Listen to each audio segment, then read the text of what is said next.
Hello and welcome to Central Lyon High School for tonight's Siouxland Conference doubleheader between the Sioux Center Warriors and your Central Lyon Lions. I'm Jeff Cruz. I'll be joined shortly by Central Lyon Superintendent Brent Jorth as we get set for tonight's matchup. First, the girls' game, where the 9-6 Warriors will take on the 13-1 Lions. Take a little look at some pregame stats. See Sioux Center 9-6 overall, 7-5 in Siouxland Conference play. The Lions are 13-1 overall and 10-1 in Siouxland Conference. The Warriors average 51.2 points per game. They shoot 38% from the field. Average 28.9 rebounds per game, 9.9 assists, and 11.5 steals per game. They also shoot 57% from the free throw line, and they average 12.6 turnovers per game. Lions, on the other hand, average 67.6 points per game. They shoot 48% from the field. Average 32.2 rebounds per game, 16.4 assists, 13.6 steals. They also shoot 61% from the free throw line, and they average 10.1 turnovers per game. Tonight is senior night, as we will be recognizing all of our senior basketball players, managers, and cheerleaders in between the girls and boys game. So following the conclusion of this first game, we will have our senior night. So we will have that on our broadcast as well for you as best we can. Earlier today, Coach Grafing and I sat down to talk about the last game from Tuesday and tonight's game. We'll have that interview now. Welcome to the pregame show. I'm being joined now by Central Lyon girls coach Heather Grafing. Coach, thanks for joining us. You bet. Well, Coach, just been a few days since we last talked. Home game on Tuesday against Sioux Center. Lions against Boyden Hall. Yep.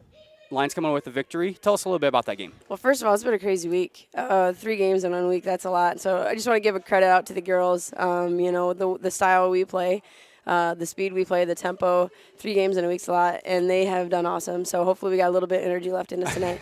But yeah, Boyden Hall. Boyden Hall on Tuesday. That's a situation there. The first time we played them, they played us really, really tough, and they played without Pregame, who was their leading scorer right now, kind of their main go-to girl.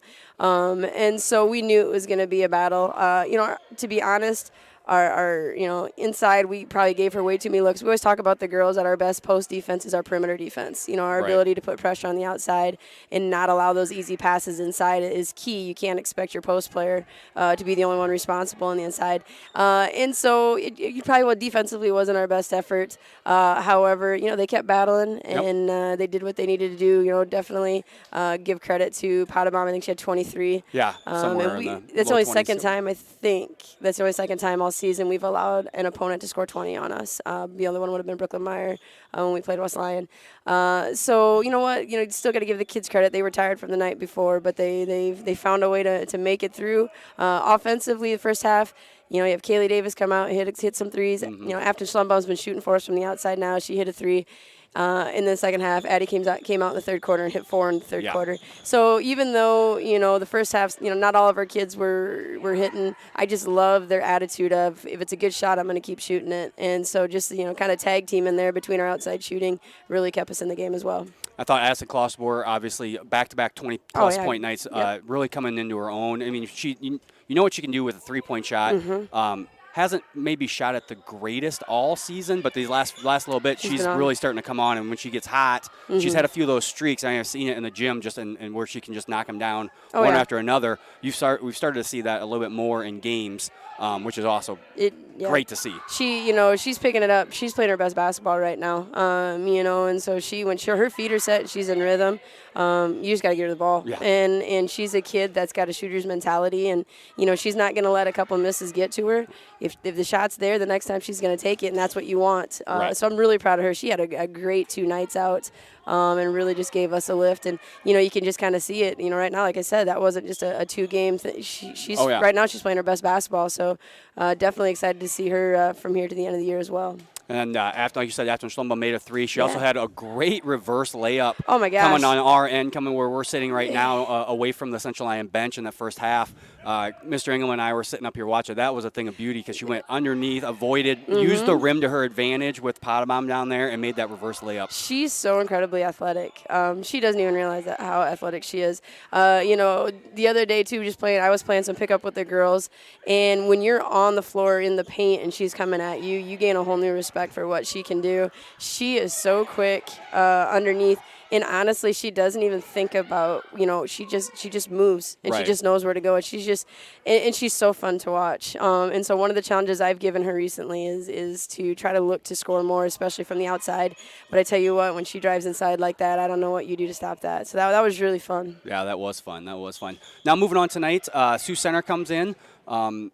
Sioux Center 6-5, I believe, overall in fourth place in the conference. Second time through, obviously, so we've seen them once already. What do we expect to see out of the Warriors? Well, they're going to be ready. There's no doubt when we played them at Sioux Center, I think we kind of surprised them a little bit with our tempo and our speed. They're going to be ready for that. They're a team that's really up and down. They gave West Lyon a really good game the other night. I think they ended up losing by 7. But if you watch the game, they were in it the whole time. They played last night at Unity Christian. A little bit more streaky last night, but at the same time, if you allow them to, they can score, a lot on you. And so this is a team we have a ton of respect for. We're just going to come out and play Central Lyon basketball, and hopefully we can come out defensively and make them uncomfortable. Yeah, the Willow Bleeker playing really well for him. We actually watched a little bit of we keep on the TV or the monitor over here at the computer. We always pull up the conference games when we're sitting up here trying to keep an eye on the score. And yeah, that West Lyon Sioux Center game, I think it was last week, maybe early in the week. It was a 1-score, 2-score game, almost a lot of that fourth quarter down until I think West Lyon made some free throws and iced it away. But that was a real good game for Sioux Center. And we're the Sioux Lyon Conference. Like, I understand if you were to just look at the scores that we've had this year, we were able to get some bigger margins as far as our wins earlier this year. But make no mistake, it's not going to be that easy the second time around. And the girls know that, and I know that. And, we just have a ton of respect for all of our opponents every night. And so every night's going to be a dogfight. Boyden Hall was, Rock Valley was, and that's just the way it's going to be. So for us, that's good, though, because we don't want to just, be a good team. We want to be a team that can go deep into the postseason. We want to be a team that's going to be battle-tested, and Sioux Lyon Conference is that conference. So. Also tonight, senior night tonight, as we will recognize our senior basketball players, managers, and cheerleaders. Tell us a little bit about our seniors this year. Oh, you know what? I love this group. These guys obviously have been with me for quite some time. Reagan Van Wy, Kaylee Davis, Ashlyn Yakel, and also Brooklyn Crow have been here for 4 years. Ari Noonkester joined us this year. But, just a group of kids that have truly paved the way. They have shown these younger kids how to do this right. In practice, their intensity, their competitiveness. These younger kids have watched them, and I really hope, they repeat some of these same behaviors, because I tell you what, in practice, they're intense, and yet they're also goofy, and they know when to have fun. They know that line between we're going to have a good time, but we're going to get work done. And they've just given me for, 4 years, they've given me everything, and they mean the world to me. And it's fun to come out here and honor those guys tonight. I don't like to think about them graduating just yet, but I'm definitely super appreciative for everything they've done for our program. And many of those girls have been on the varsity for all 4 years. So really gotten to know them, seen them play a ton in the last 4 years, and obviously we still have a lot of the season left, as we're just kind of getting towards the last part of it. But it's been fun to watch them play, and they'll have big shoes to fill once they're gone. Oh yeah, they will. But I tell you what, like you said, we're not going to think about that right now. We're just going to keep mission-minded here, and we're going to keep moving. So. Well, Coach, I want to wish you good luck tonight. Thank you. And thank you for taking some time to join us. And we'll be back with more of the pregame show after these words from our sponsors. Here's to welcoming moments, big and small. At Avera, our nationally recognized health system will be right here with you, with care and coverage.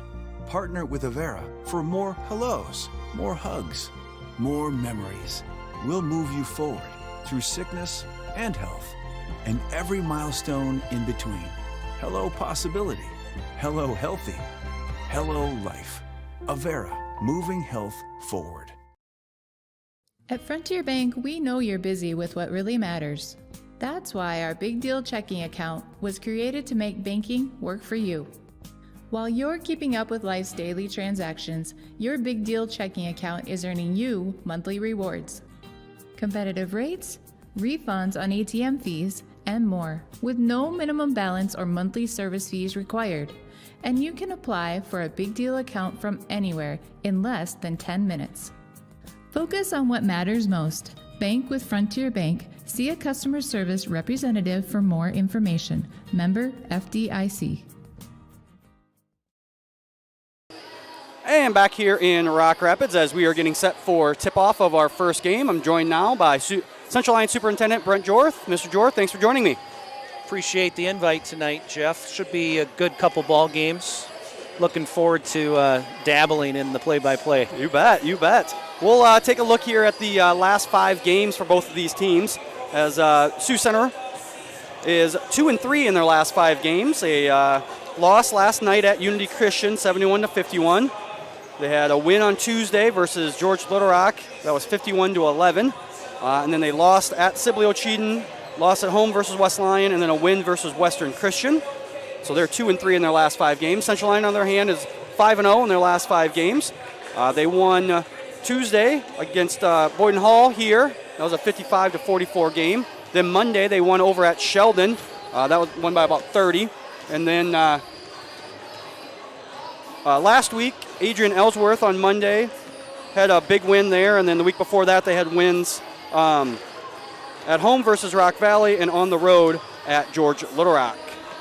Yeah, the girls playing really, really well. 12 in a row. Yeah. All the way back to West Lyon, the second game of the year. Currently ranked 3rd in 2A. Those were updated just yesterday. So on a great streak, looking to continue the good play. As I look down through our leaders, Addison has had a couple really good games in a row. Yes, she has. And looking back at the beginning of the year when we played Sioux Center last time, she scored 23. So hopefully she can continue her hot streak and really lead the Lions here tonight at home. Yeah, I believe her season average for points has increased almost 3 full points in the last since Adrian on last week Monday. And this point in the season, to move up by 1 point, you gotta get a lot above. So you go up by 3. She's on back-to-back 20-plus nights. Coach Grafe and I talked about it in the pregame interview, and she's definitely finding her shooting touch here at a good time for the Lions as the postseason pairings are about to come out, I believe, next Friday for the girls. So good time to get hot. Exactly. Yeah, we need our good players to play well, and Addison's definitely at the top of that list.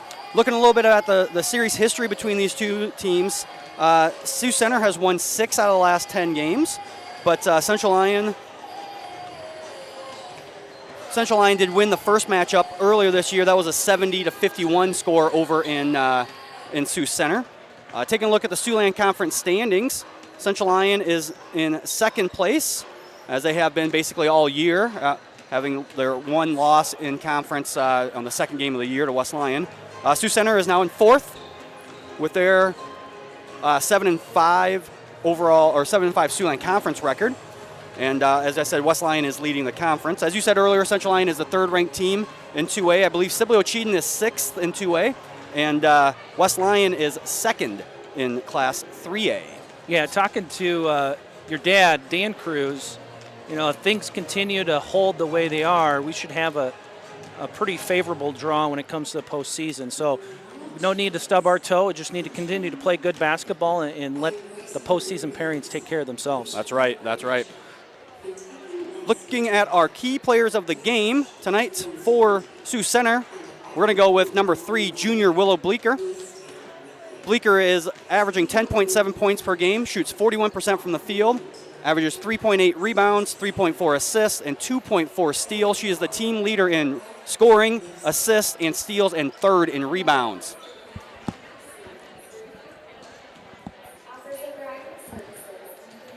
So Bleeker, kind of a do-it-all girl for the Warriors. For the Lions, we're going to go with number 3, junior Afton Schlumbum tonight.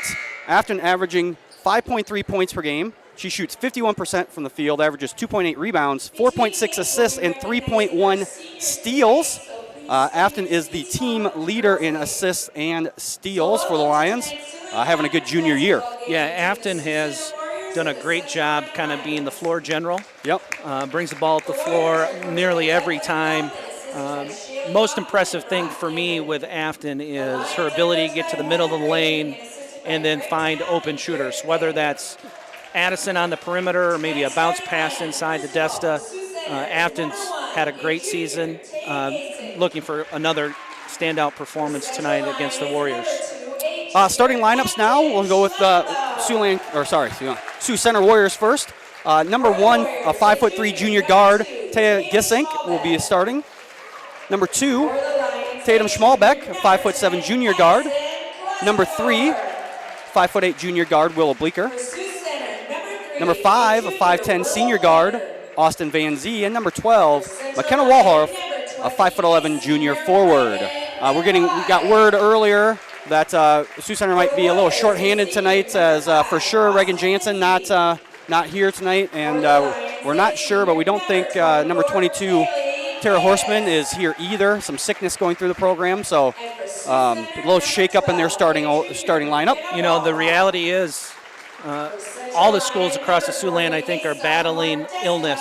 You know, we've had our bouts with that throughout the course of the season. You know, we've been pretty healthy here after Christmas, but it's going to be a tough row to hoe here for Sioux Center with 2 of their top 4 players on the bench. That's true. We're going to have our anthem, so we'll step away just for a second here on the CO Broadcast Network. After a long day, deciding on dinner can be tough, but a few simple words can make everything better. Pizza's here!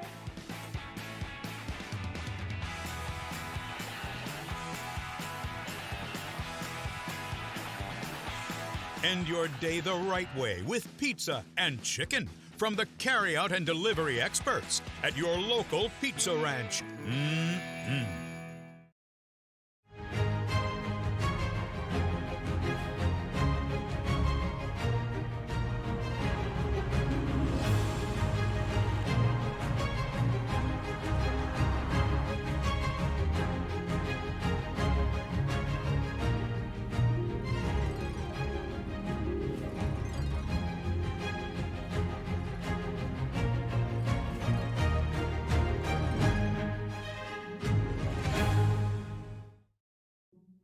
When the world changes, you change with it.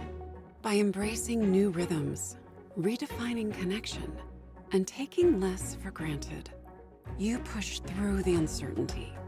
And at every point along the way, we stand with you. Because even when your world looks different, our commitment to your care stays the same. Sanford Health. Health lives here. DeNoble Austin and Company PC, certified public accountants, offers a variety of services including payroll, auditing, sales tax, financial statement preparation, and, of course, income taxes. Whether you're a farmer, small or large business owner, or just require some assistance with your personal finances, DeNoble Austin and Company PC can save you time and peace of mind with the skills you need and the service you expect. Located in Rock Rapids and Laverne.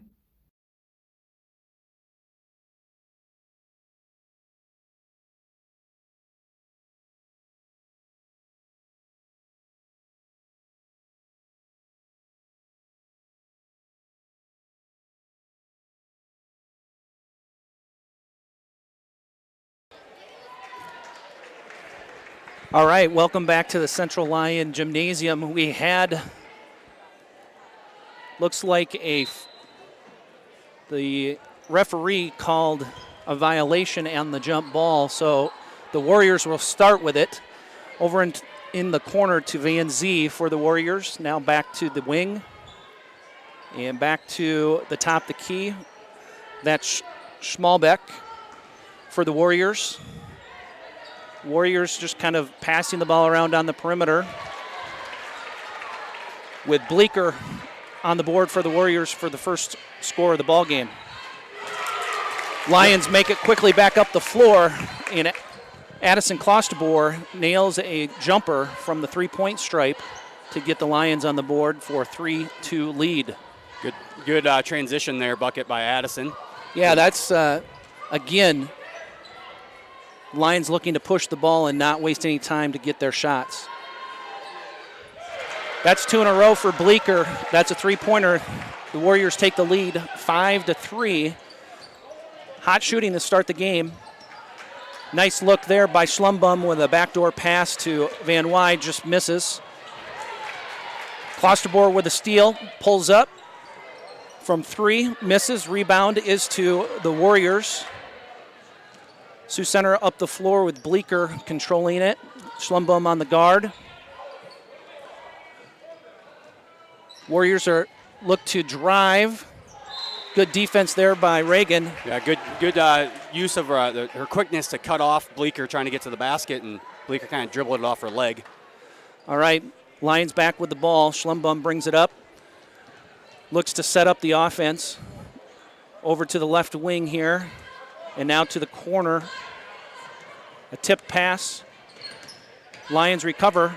A couple quick passes back out to Clostebor for 3. That one off the back iron. A good ball movement by the Lions. And nice play there by Kaylee Davis.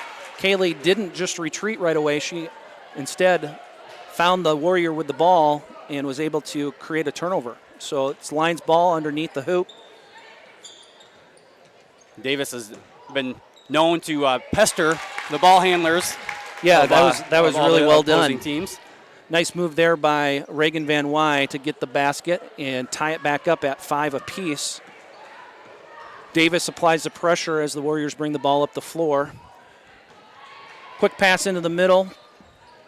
Nicely defended by the Lions. Another steal, this time by Schlumbum, who turns around and pushes the action back the other direction. Handoff to Clostebor. Hugedorn, first time I think I've said her name tonight, with the little dribble weave action there off the top. Van Wy there called for 3 seconds. She had a girl pinned and was asking for the ball, but I think Hugedorn's not really the one that's going to make the good entry pass if she's a post player. And Reagan just got to recognize and get out of the lane there. But substitutions here for the Warriors. Checking into the ball game is number 13, Corey Harold. First time she's been in the ball game. Again, another good play there by the Lions. Afton Schlumbum tying it up. Will get the turnover on the jump ball. I believe number 21, Megan Juffer, also checked in for Sioux Center as Brooklyn Kroll checks in now for the Lions. Again, tied up 5-5 here at the 5:30 mark of the first quarter. Another nice move right there by Van Wy to get a nice left-handed layup. Good attempt there by Afton Schlumbum. She had the steal, but unfortunately she was standing out of bounds. So Lions defense looking good here the last 3 possessions, really putting the pressure on the Warriors. That was a good left-handed move to the basket by Van Wy as well. Something she's really improved on is using that left hand this season. Brooklyn Kroll on the guard as the Warriors bring up the ball. Post entry pass to number 12, Walhoff. Off the back iron, Davis clears the ball. Lions are running. Turnover. Nice play there by Harold for the Warriors. She takes it all the way. But before she gets her shot off, the referee calls her for traveling. Yeah, went for a little spin move, and I think the backside girl for the Lions, not sure what it was, kind of surprised her, and she just kind of shuffled her feet. Again, great defense here by the Lions over the course of the last 2.5 minutes. Now leading 7-5. Kroll in the corner. Looks for a nice, good entry pass to Van Wy. Van Wy off to Hugedorn. Good left-hand move again, this time by Desta Hugedorn. She goes up with a kind of little baby hook with her left. Yeah, good interior passing there by the Lions. See if we can get another stop. 21, that's Juffer, Megan Juffer for the Warriors with the three-point shot. Missed, but rebounded by Schmalbeck. She'll go to the line for 2 shots. Checking back into the game for the Lions is Clostebor, and first time into the game is Ashlyn Yakel, while Davis and Hugedorn take a seat on the bench. And for the Warriors, Taya Gissink back into the game, and Margot Scheidemann in for the first time, as that'll be a line violation. I think we had that on Tuesday. I told Jason Engelman, who was announcing it, that's the first time all year I've seen it. Now we've had it back-to-back games. So, yeah, the referee's calling it tight here. You know, they had that violation on the jump ball, and now here on the free throw. There's a pick by Juffer. She goes the entire length of the floor for the Warriors. Knotted back up at 9. Lions make the quick move up the floor. Klosterboer doing her work on the right side. To the top, the key here for Schlumbum, just off the front iron. Warriors cleared the ball and are looking to push and continue the pace here with about 4 minutes left to play in the first quarter. That was good transition defense there by the Warriors. The Lions really looked to push fast there, but they collapsed well and then closed out on the shooter. Schmalbeck misses from the middle of the lane, cleared there by Van Wy. She does a nice job of getting the ball up and draws the foul here. I think that'll be Schmalbeck's first on the night and the second for the Warriors. Bleeker and Van Zee back into the game. Coach Winterfeld subbing here. Yeah, it looks like they've using the bench a little bit more maybe tonight than, or at least quicker. 8 different Warriors have played thus far to the Lions 7. Warriors make the move back up the floor. Again, here we have a foul by Ashlyn Yakel, as Scheitman is fouled in the act of shooting. She'll get 2 here. Lions with another foul, their second.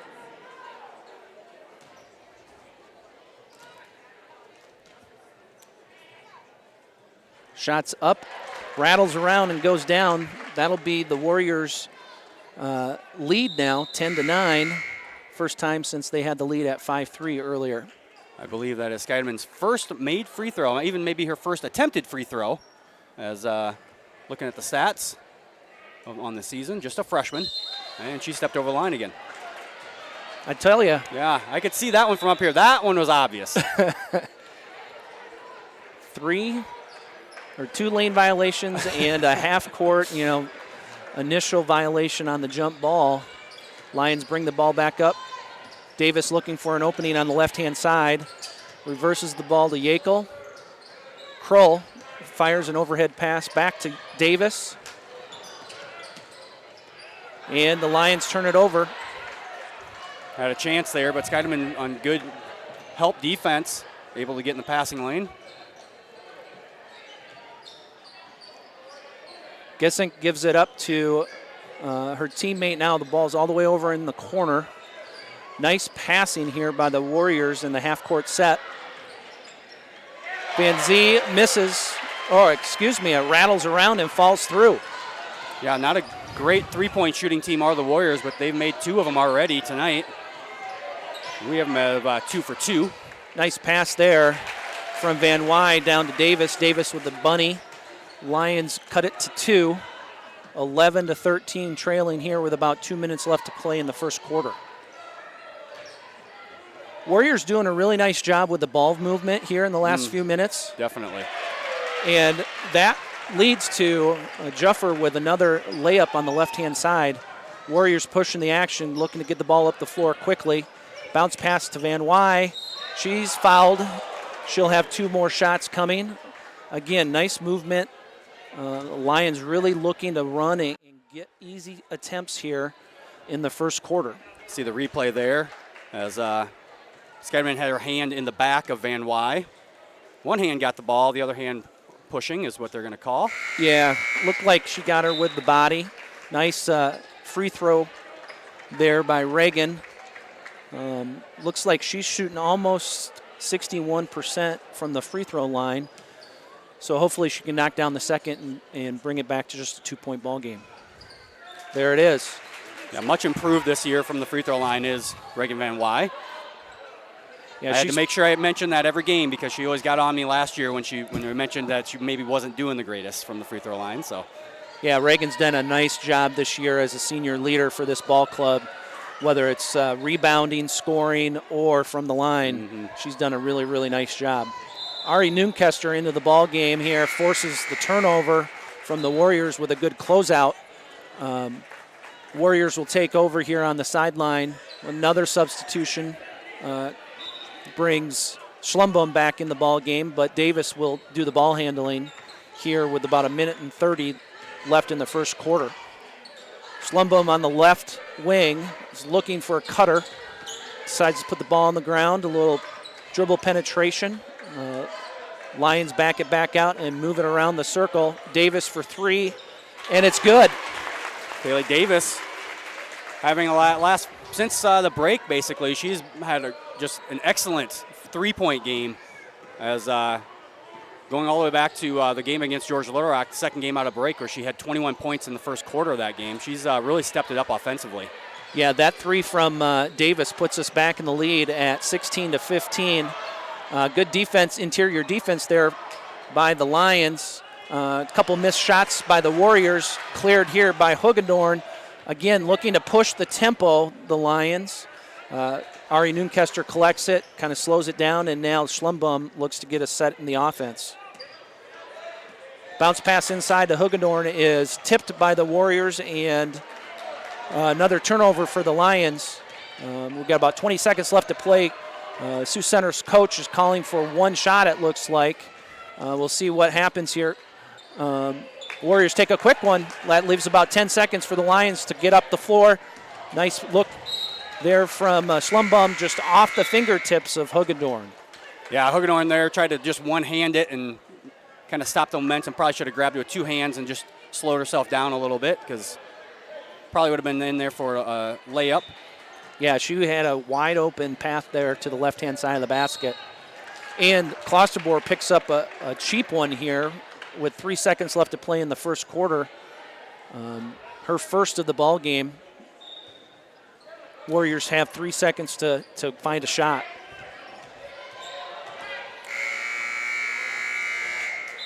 That one no good by Juffer, and that'll do it for the first quarter. Lions lead 16-15.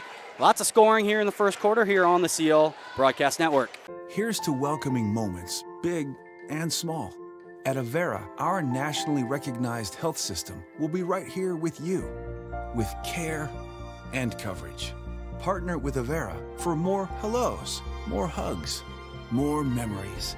We'll move you forward through sickness and health, and every milestone in between.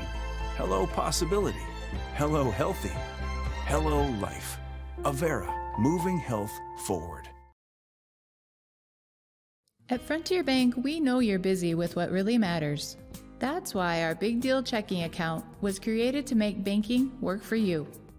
While you're keeping up with life's daily transactions, your Big Deal checking account is earning you monthly rewards. Competitive rates, refunds on ATM fees, and more, with no minimum balance or monthly service fees required. And you can apply for a Big Deal account from anywhere in less than 10 minutes. Focus on what matters most. Bank with Frontier Bank. See a customer service representative for more information. Member FDIC. All right, we're back with action here in the second quarter. Warriors start with the ball. Top the key over here to the right wing. Warriors good ball movement, looking to interior pass.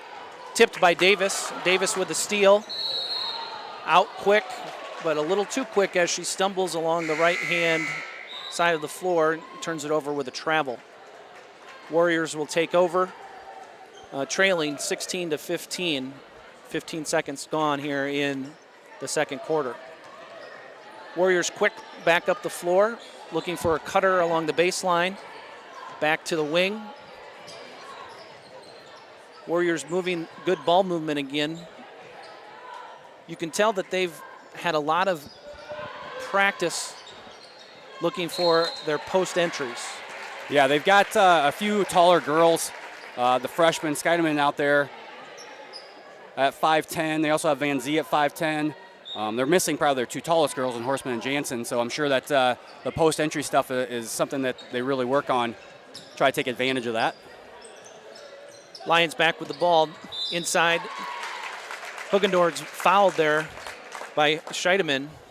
That's her second. That's she got stuck behind and kind of gave Hagedorn just a cheap foul by A little push in the a little back. push in the back there. You see it happen all the time. You just got to realize just give up the position. Desta fires from 3. You don't see her take too many three-point shots, but No. good position on the backside by Kaylee Davis. Nice rebound. She's fouled. Looks like they're going to put it on the ground. I would have made an argument there that Kaylee was trying to get back up and could have been a shooting foul. Again, that's a couple fouls in a row. We're two away from the Lions entering the bonus, and there's only 1 minute gone here in the second quarter. Yeah, there weren't a whole lot of fouls. No one really having any issues in the first quarter, and then all of a sudden now 5 team fouls on Sioux Center. Yeah, That's 3 2 back-to-back here. Yeah, and they had that offensive foul, so 3 fouls in the first minute of the second quarter. Yeah. Really see if the Lions are able to take advantage. Unfortunately, that's a turnover by Van Wy. The Warriors jog it up the floor and take a quick shot. Rebounded. Offensive rebound there by the Warriors. Skip pass to the right wing. Inside to Scheidemann. Scheidemann kind of dribbles it back out, and that's Bleeker for 3. So that Bleeker with 9 points now. Yeah, she's had a hot start. She had a few baskets to really start the ball game, but she's got half of their 18. Mm-hmm. And that was a deep 3 too. It might have been hard to see on the camera, but that was a couple out steps. A couple steps behind the line. That's more of an Addison Klosterboer type of shot. Warriors playing good defense on the entry. They knocked the ball away. Sioux Center's coach kind of sees a scramble there as the Warriors are just trying to get control of it, calls a quick 30-second timeout. We'll stay here for the timeout. Let everyone know what the upcoming events here on the CL Broadcast Network. Tomorrow, we have the Robotics League Championship here at the high school gym. We'll have that on our YouTube channel. I think about 10 o'clock is when Mr. Allen said they should be ready to start the broadcast. Yeah, I know Mr. Allen and Mr. Poletsky put a lot of time in organizing the event tomorrow, and so we want to invite everybody to come out and see the teams compete and see those robots in action. Then next Tuesday, January 25th, we'll have a boys-girls doubleheader against Sheldon here from the gym. And then on Friday, a week from today, I will be over at Sioux Center to broadcast the conference wrestling tournament. Yeah, I tell you what, we appreciate you doing that because it's not too often that we get to see our wrestlers in action, and I appreciate you going down there and broadcasting that for our fans so they can follow the CLGLR wrestling team. Back-to-back buckets there between Bleeker and Klosterboer. Klosterboer with a nice kind of penetration there and stopped about middle of the lane. Nice jump shot there. Warriors called for another quick moving screen. So that brings it to 6. Their next foul will put us in the bonus. We'll have one-on-one from here on out. Good job by the Lions. Let's see if we can't get back-to-back buckets here and tie it up. That was on Gissink, her first, team 6th. Klosterboer on the right wing with a dribble penetration to Hugendorn. Skip pass over to Davis. Davis, nice couple dribbles to get inside. She's fouled. Count the basket. She'll try to complete the old three-point play with free throw coming up here. See on the replay there. They'll call Jeffer with the body. Again, nice dribble penetration there by Kaylee Davis. She converts the three-point play, and the Lions go up 21-20. That's Schmalbeck. She's back in the ball game. Lions will put the pressure on, see if we can't create another turnover here. Van Wy guarding.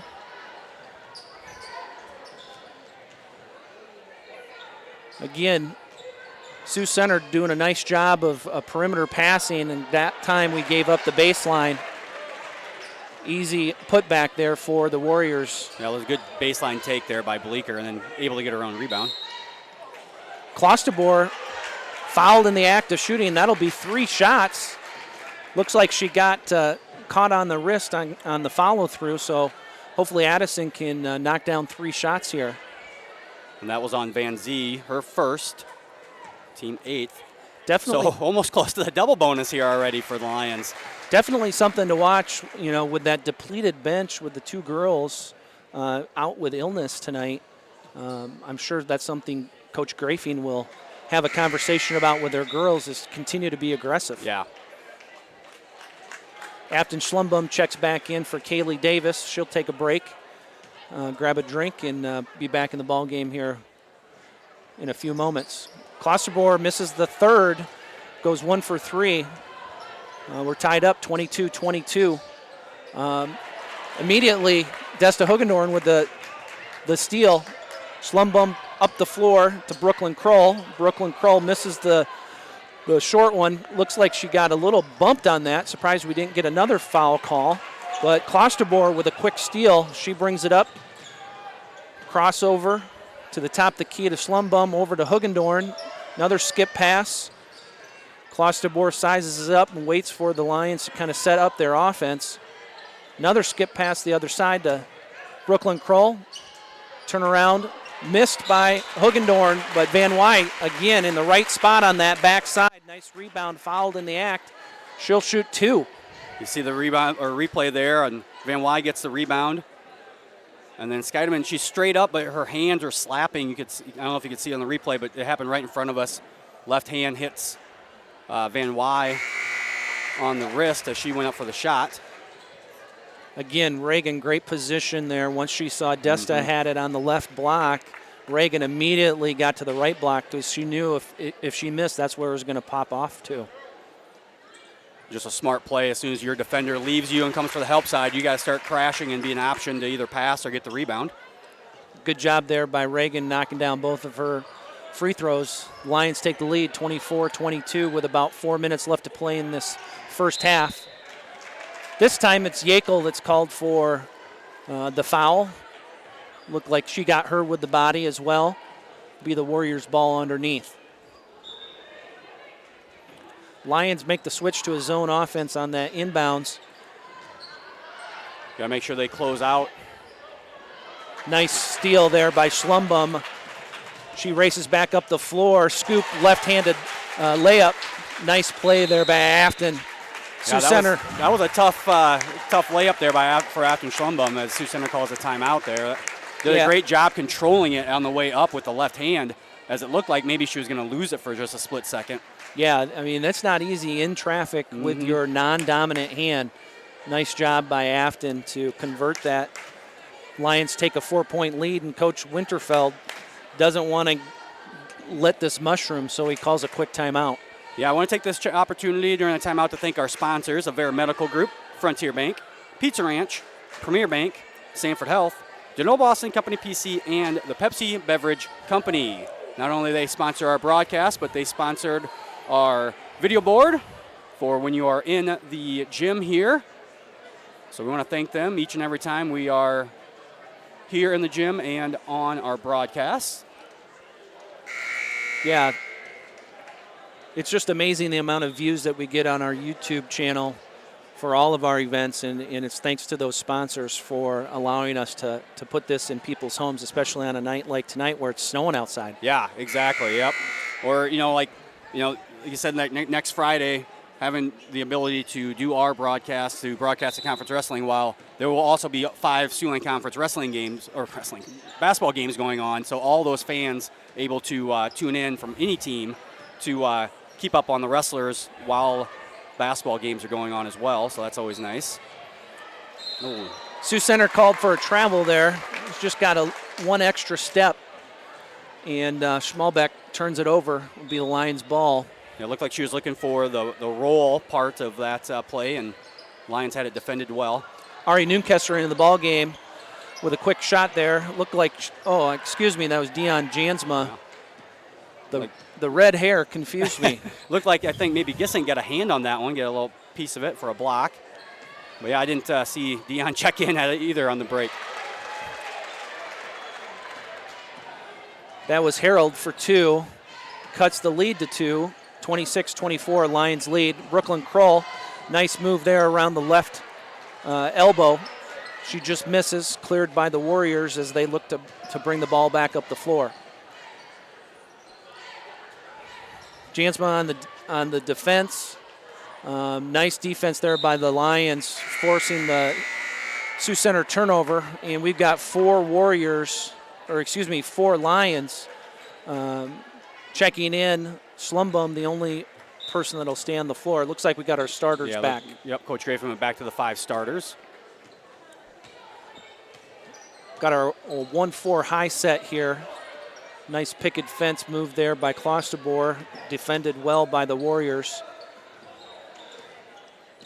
Again, good ball movement here by the Lions as we're Coach Grafen obviously had drawn up a set there for those 4 gals as they came back in. Nice pass there by Davis. Really well done by Kaylee Davis. Found the open Desta Hugadorn on the right-hand side for an easy bucket for the Lions. Warriors waste no time, move the ball back right up the floor. That ball was in and out for Smallbeck. Lions taking advantage, looking to push. Davis unfortunately steps on the end line, and it'll be the Warriors' ball with about 2 minutes left to play here in the first half. Good positioning by the official. Sometimes you don't get all the way down there, you might miss that because it was just the heel of her foot on the line. It was right in front of us. But Kaylee did her best to tiptoe, but she stepped into the tulips there. Good ball movement here by the Warriors. Again, looking for that post entry. Hugendorf doing a nice job denying the post entry. But they continue to look here. This time the Warriors go baseline. Nice cut by the back door. Bleeker for 2 more. Yeah, I can't leave Willow Bleeker, the team's leading scorer, wide open. Turnover here by Davis. Warriors looking to push. Good defense there by Reagan Van Wy to force a quick shot. Warriors get an offensive rebound and a third one. Again, Bleeker fouled in the act this time. She'll go to the line, shoot 1 to try to put the Warriors back in the lead. Yeah, Lions got to do a much better job of boxing out. They've gotten out rebounded tonight. We have them unofficially as 12-8, and that time the Warriors got 2 or 3 of them in a row. Bleeker misses the free throw. Lions clear. Klosterboer looking to force the action here on the offensive side, calling for Schlumbun to go back door for the screen. Lions turn it over. A little miscommunication there on the sideline between Davis and Van Wy, and the Warriors will have the ball with about 1:15 left to play here in the first half. Yeah, give credit to the Warriors playing good defense. That's the 11th forced turnover we have. The Lions only average 16 per game. So good defense here by the Warriors in this game. Good job there by Van Wy. Good look inside to Hugendorn. Klosterboer with the assist. Yeah, good job by Addison. The defense collapsed on her, as rightfully so, from the three-point line. And Desta just kept running the floor, and Addison caught her in stride for a layup. Lions on the defense here. See if we can't get another turnover. And indeed, that's what we have. A travel's called on the Warriors. It'll be the Lions' ball with 45 seconds to play in the half. Schlumbum kind of walks the ball up the floor. Got this 1-4 high set again. See if we can't get Addison open for a 3. Referee calls a kick. It'll be the Lions' ball underneath. Interesting there, they ran that picket fence for Addison, but then Reagan Van Wy slipped the back side of it, and probably would have been a layup there if they hadn't kicked it. Yeah, a lot of counters off that picket fence. Mm-hmm. Nice, especially when you have a threat like Addison Klosterboer you can throw the ball to at the top. Nice left-handed hook shot again there for Desta Hugendorn. Lions, again, force a turnover by the Warriors. Nice little spurt here in the last minute of the first half for the Lions. Good defense, creating easy baskets on the offensive end. Yeah, the Warriors not doing the greatest job of jump stopping. Nice there by Afton. Good dribble penetration. Nice bounce pass to Hugendorn. That's a 6-0 run here in the last 45 seconds by the Lions. Warriors with quick ball movement. That's Bleeker with the shot to end the first half. It just falls short. Again, really nicely done here by the Lions at the end of the first half. A 6-0 run in the last minute. Head to the half up 34-28. Yeah, great defense there to lead some runouts, and just after Schlumbaum kind of taking over there that last little bit and getting some good opportunities at the rim. We will have we take a short little break here. We'll have some words from our sponsors, and we'll also have an interview with the Central Lyon Large Group Speech Coach, Lenny Ditzworth, as they will be at their district contest tomorrow. And then we'll have some highlights, and we'll be back to start the second half here on the CL Broadcast Network. Here's to welcoming moments, big and small. At Avera, our nationally recognized health system will be right here with you, with care and coverage. Partner with Avera for more hellos, more hugs, more memories. We'll move you forward through sickness and health, and every milestone in between. Hello possibility, hello healthy, hello life. Avera, moving health forward.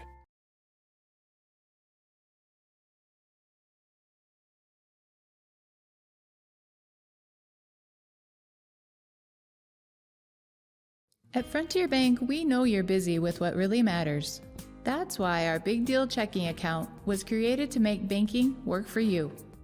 While you're keeping up with life's daily transactions, your Big Deal checking account is earning you monthly rewards. Competitive rates, refunds on ATM fees, and more, with no minimum balance or monthly service fees required. And you can apply for a Big Deal account from anywhere in less than 10 minutes. Focus on what matters most. Bank with Frontier Bank. See a customer service representative for more information. Member FDIC. After a long day, deciding on dinner can be tough, but a few simple words can make everything better. Pizza's here.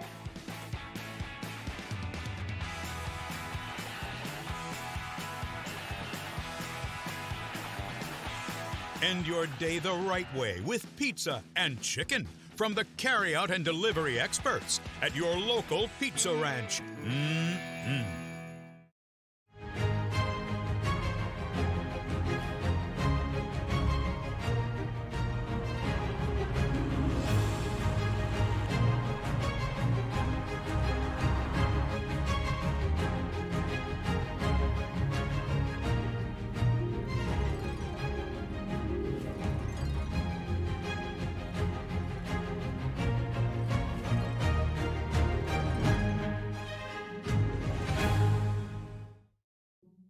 When the world changes, you change with it. By embracing new rhythms, redefining connection, and taking less for granted, you push through the uncertainty. And at every point along the way, we stand with you. Because even when your world looks different, our commitment to your care stays the same. Sanford Health. Health lives here. DeNoble Austin and Company PC, certified public accountants, offers a variety of services including payroll, auditing, sales tax, financial statement preparation, and, of course, income taxes. Whether you're a farmer, small or large business owner, or just require some assistance with your personal finances, DeNoble Austin and Company PC can save you time and peace of mind with the skills you need and the service you expect. Located in Rock Rapids and Laverne. Welcome back to the halftime show. I'm being joined now by Central Lyon Large Group Speech Coach Lenny Ditzworth. Lenny, thanks for joining me. Well, thanks for having me on the show. So, Lenny, Large Group District Contest is tomorrow. Yes. And we'll be over at Sioux City East. Yep, we're driving to Sioux City. You want to tell us, let's start, what exactly is Large Group Speech? Large Group Speech is where students are given different tasks to do. You can do choral reading, they can create a short film, they can do a play. It's where students come together more than one. That's why we differ from individual speeches. Getting together and learning how to communicate together and put a play or whatever they're doing. Yeah. And there's set kind of groupings that you can choose from? Yeah, this year we have an improv group, which is made up of sophomores. Aaron, Gabby, and Lauren They are doing group improv, and so they are given a prompt. They have no idea what the prompt is. It could be two strangers meeting on a bus. They have a minute minute and a half to prepare, and then they have to do an improv on the spot, 5 minutes. Okay. And learn to relate off each other. And then we have a group of juniors, Eliora, Anna, and Anna, that are doing a short film. Oh, okay. And so they had to write the script, they had to film it all themselves, they have to edit it all themselves, including the music and everything. So it's a lot of them learning how to do this. And then my last group is choral reading, and that's 2 freshmen, Adeline and Liza, and then a junior is Quinn, and they're doing The Emperor's New Suit, the old Hans Christian Andersen. Yep. So they have to choral read and do the parts, and it's all about being in sync with each other. Okay. Now, large group, but you said there's three in each group. So Yes. do the groups vary as far as, or are there set numbers for certain things that you do? There are not set numbers. They don't like more than 8 or 9 in a group. I know for our choral reading and improv, you at least have to have 3. Okay. They like it to be 3 because then it's easier to have parts. Right, than, exactly. Yeah, have parts. Yeah. But There's only 2, you get a little limited. you do. And especially if you're doing an improv group, it'd be like me and you here trying to entertain. Right. We are entertaining right that's now, true. but it's a little harder. Yeah, Right. Gotcha. And then obviously anyone can participate. Yes, anyone can participate in high school. Those of you out there, come join large group speech. It's exciting. We do practices. Yep. I bring donuts. That's always good. I bring donuts, but anyone can join, and it's a lot of fun. It was my first year this year doing it, so it's my first year doing it. So I'm new to going to district. We go to state. If we get any of our groups make it, we'll go to state in 3 weeks. And that will be in Spencer. So I'm hoping that we can do that. But yeah, anyone 9th through 12th grade can come on and try out for next year. Yeah. Awesome. Yeah. And there are districts, there's lots of different district sites, right? Yes. And then there are actually more than one state site as well. Yes. A little bit different than, some of the more traditional activities where everybody goes to one location at the end. Kind of like this, basketball, football, we all come together. No, we are grouped together in Northwest Iowa. So and there's it's an all-day event. All-day event on Saturday. On Saturday, where our first event is at 8:40 and last one is at 3:30. So. And people can actually come and watch, right? Yes, this year I've we helped can put these come on at different locations, so I have a little bit of knowledge on it. Yeah, they can come and watch. If you aren't busy, you can come to drive to Sioux City. Sioux City East, yeah. Sioux City East, and it's $3 to get in. They're asking for a donation this year, and the only thing that's different when you go to a speech event that I find interesting is how we're wearing Central Lyon gear. Mm-hmm. That's one thing they ask our participants and our fans. They can't wear any logo. They don't want to influence the judges or anything like that. So that was something interesting because I'm so used to everyone dressing up in school spirit. Right. So I have to make sure that we don't do that tomorrow. Yes. Gotcha. Interesting. I did not know that. I when I worked at George Little Rock, we hosted one time, and I remember, and I helped them get everything set up because it's a lot of setup. There are a lot of kids. I mean, it's not like like a conference thing where there's 10 schools. There's probably 30 to 40 schools at each one of these things. So we are in different parts of the building. They have it. I mean, the scheduling. They scheduled us far enough apart from our different events so we can go from one building to the next. Yep. But yeah, it's a lot. Yeah, it's a lot. There will be thousands of kids. Yeah. Yeah. Yep. Well, it's a good thing for our kids to have the opportunity to participate in. Yes. And I want to wish you good luck tomorrow. Oh, well, thank you. Thank you. Yes. And hopefully we can get at least one of those groups to move on and continue on to the state competition in a few weeks. Yes, I'm hoping so. But thank you. Thank you for having me. You bet. Well, we'll have more of the halftime show if we go back to the booth and a word from our sponsors. And we're back here at Central Lyon High School as we're getting set for the start of the third quarter. Thank Lindy Disworth for sitting down with me earlier today to talk about group speech tomorrow.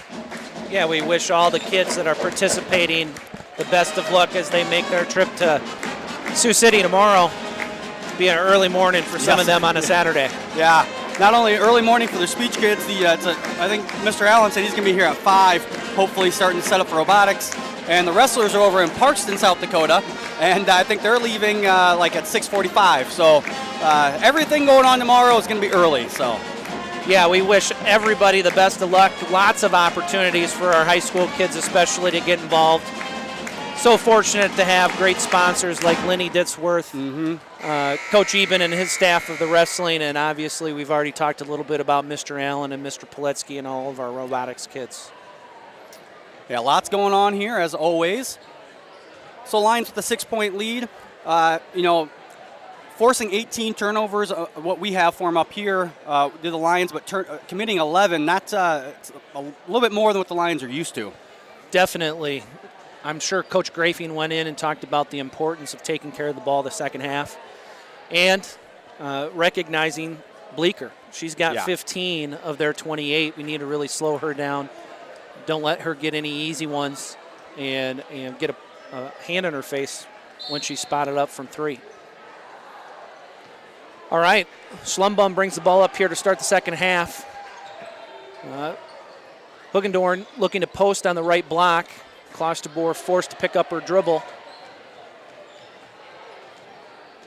Schlumbum doing a nice job there. Unfortunately, turns the ball over. Again, Bleecker makes her way up the floor, but it's called for a double dribble. Just kind of got a little tied up there. She's trying to get to the layup, but maybe her feet got going a little faster than her hands could. Yeah, Reagan Van Wy, one of the quicker girls, if not the quickest girl in the conference. So, yeah, good running job down there to get in the way. Good job of her again, playing solid defense. Back-to-back turnovers by the Lions.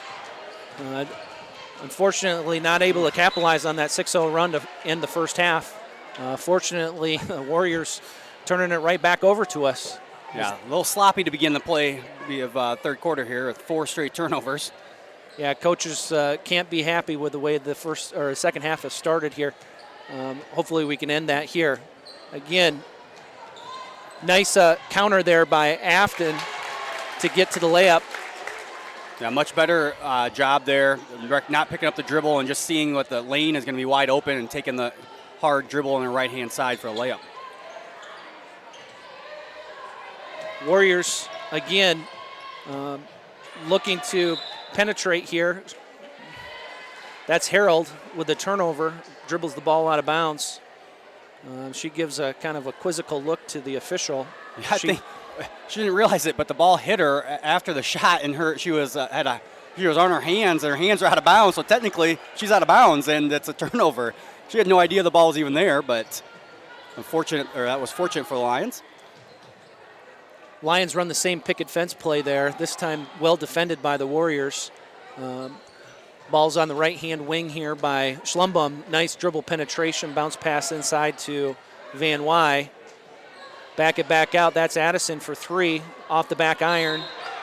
And Schlumbum's going to be called for a pushing foul, trying to go for the rebound. Yeah, not probably the smartest foul there by Afton. Is real good position that the Sioux Center girl had. Fortunately for her, that's her first of the game. Yep. The Lions' first of the half. Great defense there by Kaylee Davis, forcing the turnover by Gissink, and it'll be the Lions' ball. Yeah, just Davis just pestering Gissink, and Gissink turned to kind of reverse out when she was right on the end line there, and didn't actually step out, dribbled it out of bounds. Kaylee did a really nice job of using the sideline as the extra defender. Mm-hmm. Van Wy with the 2-point shot from the middle of the lane to increase the Lions' lead to 10. Again, nice job here of the Lions after a sloppy start to the second half. 2 baskets back-to-back, and we got a double-digit lead all of a sudden. Warriors again content to kind of pass the ball on the perimeter. Lions playing good defense. That was Schmalbeck with the air ball. Lions looking to push. Van Wy moves the ball up the floor pretty quickly. Hoogendorn here on the left-hand side with a nice left-handed jump shot. Yeah, very good positioning by Desta Hoogendorn. She started on the opposite side block and didn't go all the way to the other block. Stopped in the middle. She had some more room to work. Coach Winterfeld has seen enough. He's going to take a timeout as the Lions extend their lead to 12 points.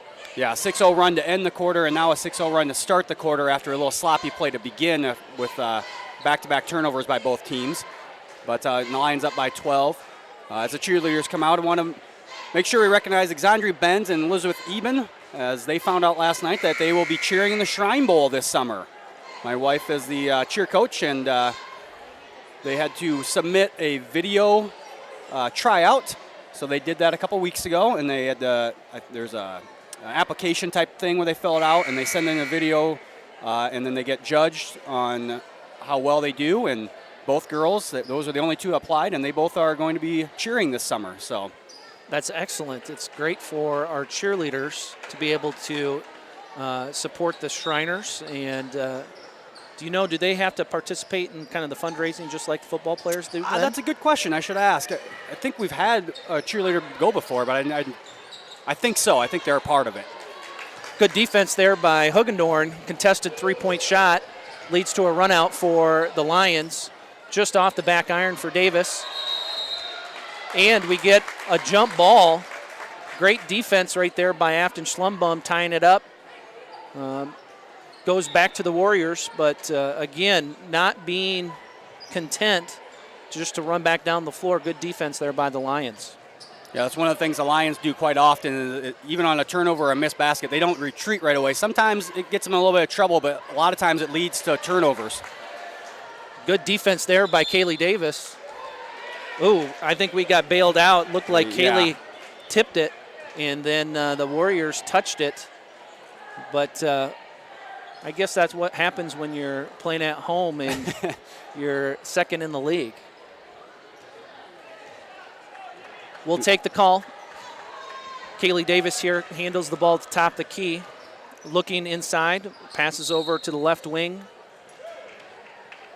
And we've got perhaps a makeup call here on Brooklyn Kroll, as she's called for, I would call it a phantom call in the interior. Yeah, he gestured for charge. I think he meant a block. But anyway. Anyway, the Warriors will bring it back up with the Lions leading 40-28 with about 4 minutes left to play in this third quarter. That's the first bucket for the Warriors. Number 2, Schmalbeck. First bucket for the Warriors as the Lions turn it over. And the Warriors do the same thing. Schmalbeck this time couldn't handle the transition pass. You know, one of the things the Lions do so well is even they may not pressure, as a traditional press, but they maintain pressure all the way down the court. And that time, I think it was Afton Schlumbum kind of almost just poking her hand in the passing lane to help cause that turnover. Good crossover there by Addison Klosterborg. Gets to the middle of the lane. Nice, easy two-point bucket. 42-30 here for the Lions. Continuing to put the pressure on the Warriors here in the third quarter. Ari Noonkester now into the ball game for the Lions. That's Scheidemann. She gets the nice bucket inside. 42-32 Lions. Klosterborg going one-on-one at the top of the key. Brooklyn Kroll, cross-court pass to Noonkester. Addison again goes to work from the left wing. Let's go, a long three-point shot, long shot. Good rebound there by Schlumbum. She's turned over, and that will be Bleeker for her first two of the second half. Yeah, that was real unfortunate because Addison Klosterborg was streaking to the back side there. I think might have had a layup, but it's a run out instead off the steal for the Warriors, as Coach Grafing will call a 30-second timeout. Yeah, we're back under double digits, 42-34. Coach Grafing just wants to make sure we're playing under control, try to clean a couple of those turnovers up, make sure we're not allowing the Warriors to get back into this game. I'll remind everyone that you can subscribe to our YouTube channel so you know when we post videos or start our live broadcasts. You can also follow Central Lyon on Facebook and Twitter to keep up on all the latest news. Student section starting to fill up down there. Really good to see our kind of middle school section already packed. Yeah, they've been here early. It's a Friday night, nothing better to do than come out and support the Lions.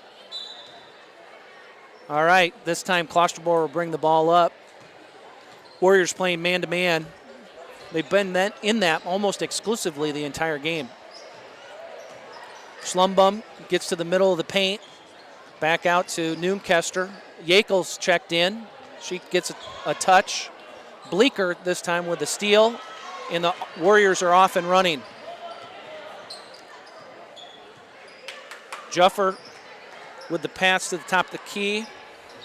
Warriors, little dribble drive penetration. And great hustle. Good job by Ashland. I think that was off the Warriors. It should be the Lions' ball. Yeah, that was definitely off. If they're not going to call that being out of bounds on the end line, they're calling the sideline. It definitely went off of Bleeker's foot. There's no doubt about that. Good conversation. We'd like to see them get this one going back to the Lions. Definitely was touched by the Warriors on the sideline. Well, just like they do on Sundays, once you start talking about it, it's usually the opposite call. Wow. Yeah, we saw it differently. Yep. I don't think anybody was going to be happy. It was either going to be us that were moaning and groaning or the Warriors. Good defense here by Kroll, making it difficult on Juffer as she dribbles to the top of the key. Good switch. Looks like Klosterboro is going to be called for the hold, trying to get over that screen. Good defense there. I wouldn't fault Addison for that, playing nice and aggressive here. Yeah, just her second team foul, or her second personal foul, third team.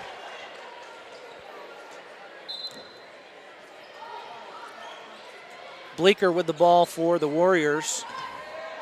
Again, after a really hot first half, she's got 4 points in this third quarter for a total of 19 in the game. Juffer was the miss, rebounded here by Scheidemann. She puts it back.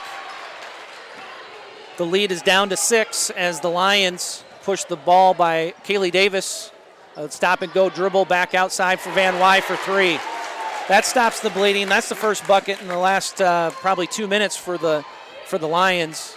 Yeah, and that's Reagan Van Wy's first made three-pointer of the year. I think it's only her second attempt. So 1 for 2 on the year now is Van Wy. Shooter's got to shoot. That's right. Good defense here by Davis. She pushes the ball after picking it up. Nice bounce pass to Reagan Van Wy. That's 2 in a row for her, looking to go to the line for 6 straight for herself. Lions reclaim that double-digit lead, up 11. See the replay there. You see how good body control by Van Wy to gather herself, and then get up for the made basket, and now the free throw attempt. Again, 2 nice back-to-back plays by the senior Reagan Van Wy. Really kind of settled us there. Hopefully we can get another couple baskets here before the end of the quarter. We'll see what Coach Grafing elects to do in the last minute. Yeah, another unforced turnover for the Warriors on that long outlet pass.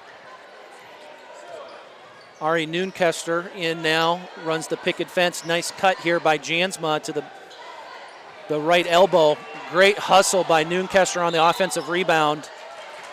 Unfortunately, Van Wy called for a travel. Maybe just a little quick stutter step there without putting the ball on the ground. Yeah, good hustle there by Noonkester, though, to keep that possession alive momentarily for the Lions.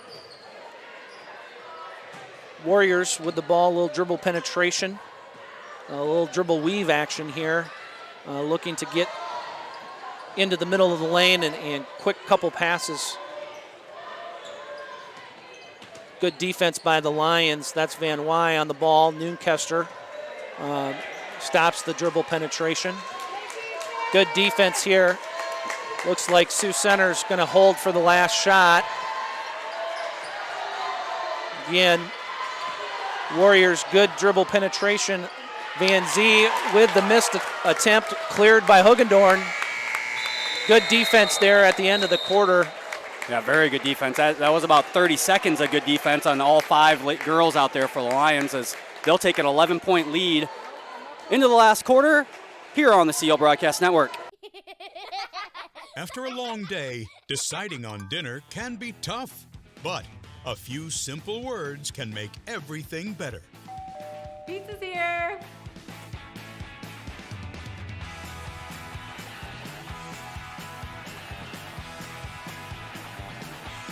End your day the right way with pizza and chicken from the carryout and delivery experts at your local pizza ranch.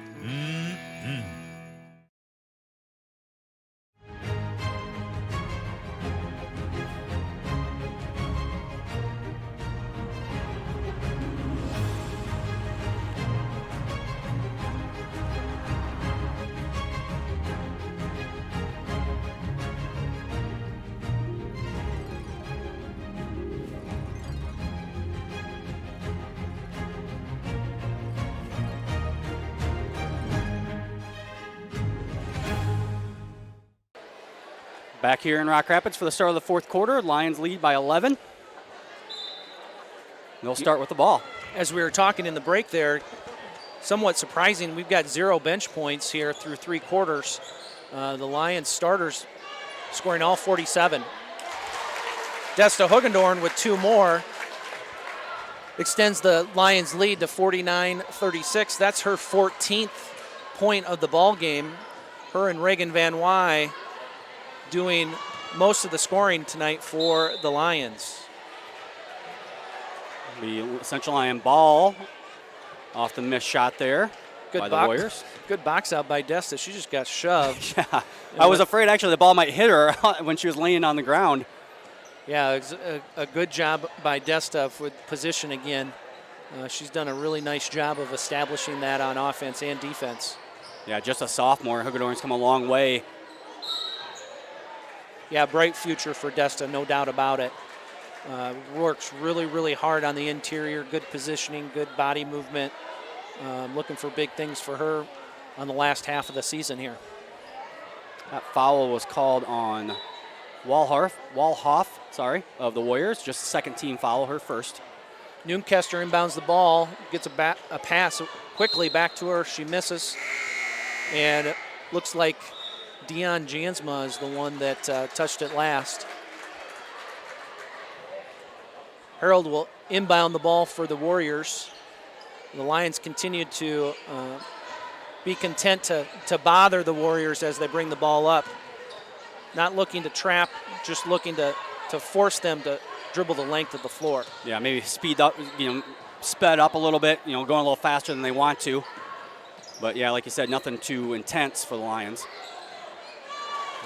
Nice move there by Walhoff off the back iron. Lions pushing Dion Jansma with a quick shot from the right side. Rebounded this time by Juffer. She's going to bring the ball up the floor. Back-to-back good shots for the Lions there on those possessions, but unable to get anything to go. Bleeker over to Juffer. Juffer takes one quick dribble. Lions good defense on the perimeter. Here's a post entry. Oh, with the Euro step. Yeah. Walhoff with the Euro step gets a foul called, this time on Desta Hugendorn. That's her first, and will be the Lions' 4th of the second half. Walhoff knocks down the first one. As we've talked about, we've got a couple Warriors who haven't played tonight that are typically starters, Tara Horstman and Reagan Jansen. Warriors playing shorthanded. And those girls that are coming off the bench in place are doing a great job. Yeah, they've done a really good job of playing defense and being patient on offense. The Lions typically score almost 70 points a ball game. Going to be difficult to get there. Yeah, that was a good move, though, by Desta Hugendorn on that one, as she got it and just turned basically as she caught it to go up with the left hand and get the nice roll for another 2 points. Yeah, Desta's done that a handful of times tonight. Great positioning, using her left hand. Good defense here by the Lions, turn over the Warriors. It's something the Lions do a lot on those dribble drives, is they like to get their hands out and poke the ball away with the help defense. They're very good at that. You see that, if Lions fans that watch a lot of games, you see that happen quite often. Afton Schlumbum gets to the left elbow. Couple quick passes. Brooklyn Kroll in the corner. Skip pass over to Schlumbum. Another skip right back to Kroll. Well done ball movement there this time by the Lions. Yeah, team leader in assist. Afton Schlumbum gets another one there. Lions lead grows to 16, 53-37. Klosterboer with a steal. Nice stop and go dribble. Bank shot for Klosterboer, 55-37 Lions. Yeah, Addison, her 10th point of the evening. Kind of a quiet 10 points, really. But another solid night for Klosterboer as the Warriors will take a full timeout. We'll take it with them. You're watching Lions basketball here on the CL Broadcast Network. When the world changes, you change with it. By embracing new rhythms, redefining connection, and taking less for granted, you push through the uncertainty. And at every point along the way, we stand with you. Because even when your world looks different, our commitment to your care stays the same. Sanford Health. Health lives here. Back here at Central Lyon as the Lions with the lead on an 8-1 start to this fourth quarter. Good start for the Lions. Yeah, the Lions have done a really nice job in this second half and slowing down Willow Bleecker. She had 15 at the half and she's only got 19, so only 4 points in the second half. So obviously the girls listening to Coach Grafing, limiting Bleeker's opportunities here in the second half. Also, while I have a minute, want to make sure that we thank all of our student volunteers up here helping us. We got Leo Groen and Liam Vaynersy helping run the stats that we are looking at on our screen and also on the video board. Adrian Bonci, who is running the video board for everyone here in the gym, and Jason Heiser and Levi Cooperschmidt for running your broadcast you're watching at home. Yeah, these guys do a great job. It's a big commitment for them. 10 different home dates in basketball, and we appreciate them helping produce. Yes, greatly appreciated. Makes my job a lot easier when I have some people I know or I can count on. It's been nice to have the statistics back on the video board for those attending in person, and obviously for us to use when we're calling the game. Yeah, that was something that, obviously tried to cut down on the number of people up here the last couple of years, but something that lots of people asked about, and tried my best to find some reliable kids who know what they're talking about and know what they're seeing, I should say. Exactly. To keep the stats for us. Bleecker with 2 free throws here right after the timeout. The Warriors up to 39. The Lions lead is at 16.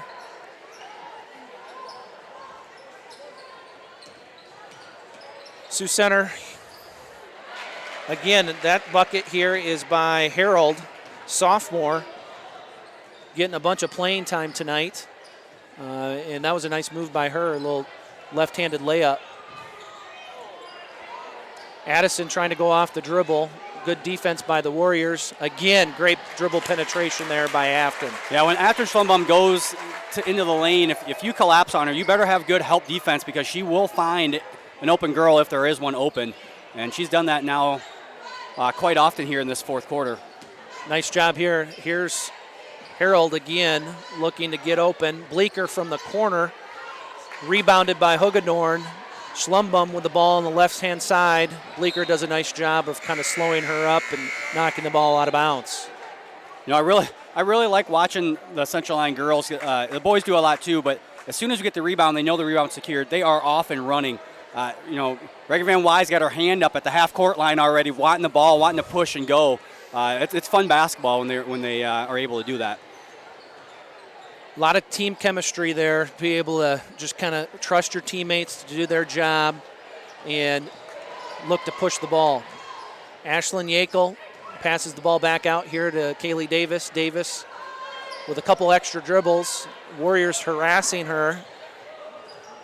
They've extended their defense here as we get to the 3-minute mark of the fourth quarter. Reagan Van Wy from 3, she misses short. Good hustle by Ashlyn knocks it back to Reagan Van Wy on her second attempt. She converts. Reagan Van Wy now at 17 unofficially. So her and Hugadorn going back and forth for team leader in points tonight, as each basket they leap each other. Good defense here by the Lions. Good contested three-point shot there by Desta. That was Skeideman there with the rebound. Skeideman with the rebound. Unbelievable. Hugadorn contested that shot. First one down the floor. Great pass. Easy bucket for Hugadorn. Yeah, just the Lions, again, if you don't stop the dribble and don't get back on defense, they'll make you pay. It doesn't matter if it's off a made basket. They will go. That's just the type of team, the style of play that they want to have each ball game.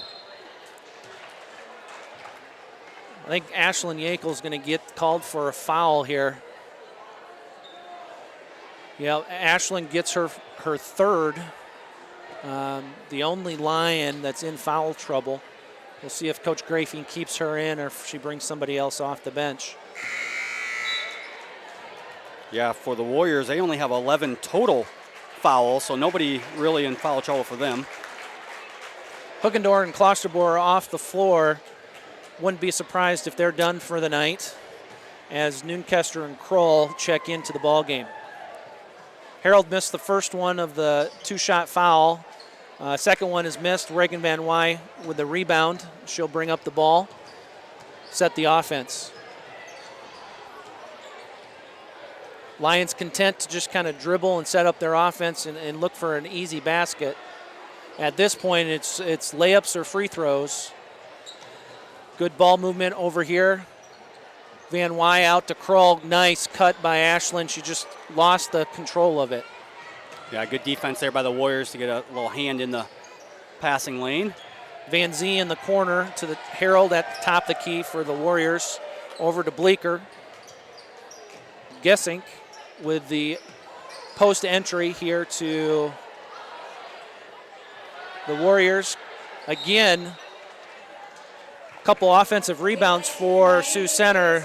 The Lions, unfortunately, not blocking out, just turning and looking. Yeah. Instead of putting a body on their the offensive player that they're guarding. Yeah, I think if Coach Grafing's going to critique the team after this one on one thing, it's probably going to be boxing out. As first half, the Warriors were able to stay in the game by second chance points a lot of times. As we have mass substitutions going on here. You bet. There's 1:20 left to play in the ball game. The Lions lead remains 18. And checking into the ball game is Kaylee Floyd for the Lions, as well as Riley Weiler, their first action of the night, in addition to Ashlyn Davis. So we got a host of sophomores, or two more sophomores, I should say, and then Floyd, the junior, into the ball game. Slumbum still out there, almost with the steal, just knocks it out of bounds. It'll be the Warriors' ball with just under a minute left to play in the ball game. And Warriors subbing as well. Looks like Kennedy Coy, Emily Vermeer, Kendra Zutenhorst, Kayla Vanderwall.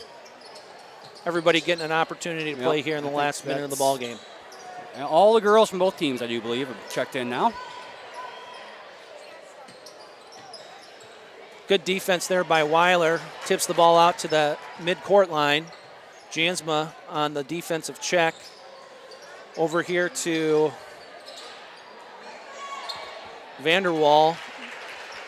Rebounded by the Warriors. Quickly back up the floor. That's Ashlyn Davis. Top the key to Slumbum. Back to Davis in the corner. A pick and roll with Weiler that goes unheeded. Nice cut there by Ashlyn. Blocked. But it will be off the Warriors and it will stay for the Lions.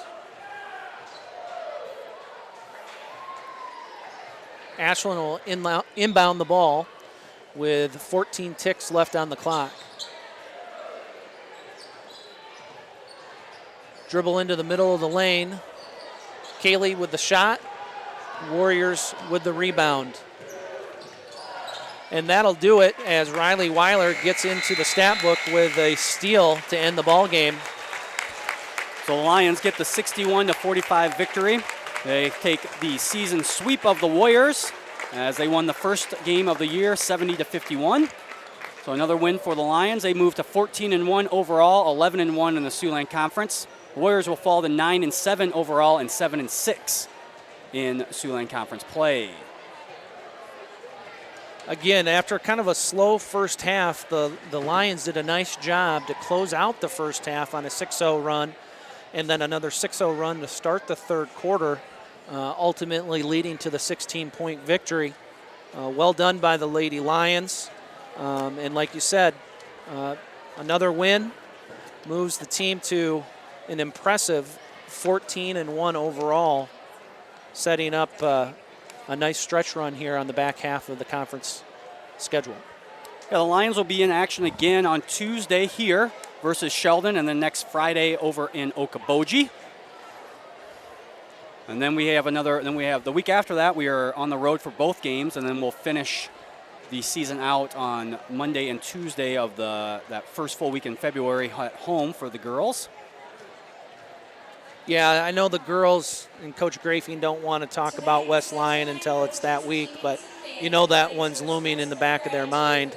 We just got to continue to play consistent basketball and take care of business. Yeah, exactly right. You know, the Lions, they've come a long way defensively from the first time they played West Lyon. I think Coach Grafing and I talked right after that. They just, you know, they played well, but they just gave up too many runouts to the Wildcats, and that's something that obviously they've gotten a little bit better at as the year goes on.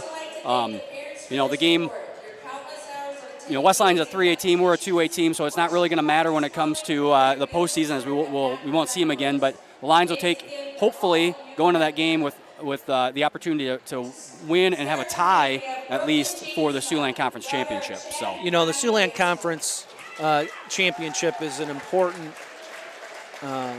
measuring stick, and West Lyon, obviously a state tournament team last year. Yep. And so never like to lose two times to your rival, and so that one's starred for sure. You bet. Now senior night going on here. We have our seniors. We have Brooklyn Jansma, manager, Exandri Benz, cheerleader, Kylie Miller, cheerleader, Elizabeth Eben, cheerleader. I believe so, yes. Yep.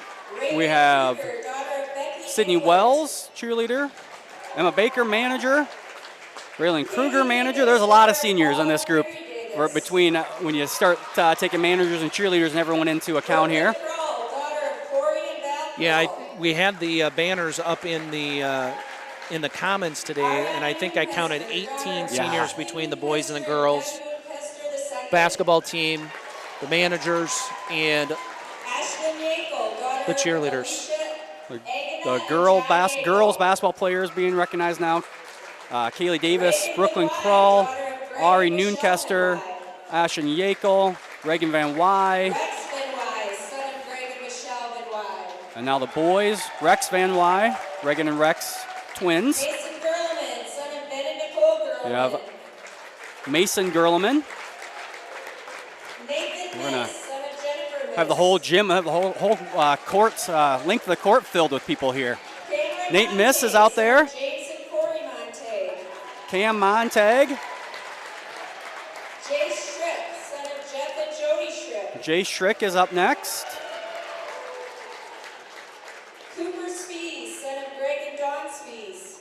Followed by Cooper Spees, and I believe we have one more, Daniel Stilson. Pretty impressive, like you said, Jeff. Fill up the entire basketball court from end line to end line with seniors and their parents. Testament to the success of both squads goes to these folks on the floor at the moment. Yeah, you know, Coach Gerleman and I talked about it. A special year for Coach Gerleman, obviously, is coaching his son as a senior. But you know, you don't see a lot of senior nights where you have this many out there. Just in today's day and age of kids not staying out for things, especially the ones that maybe don't play as much. And so yeah, it's been a big special group here for both the girls and the boys, as well as the cheerleaders and the managers, as the support staff.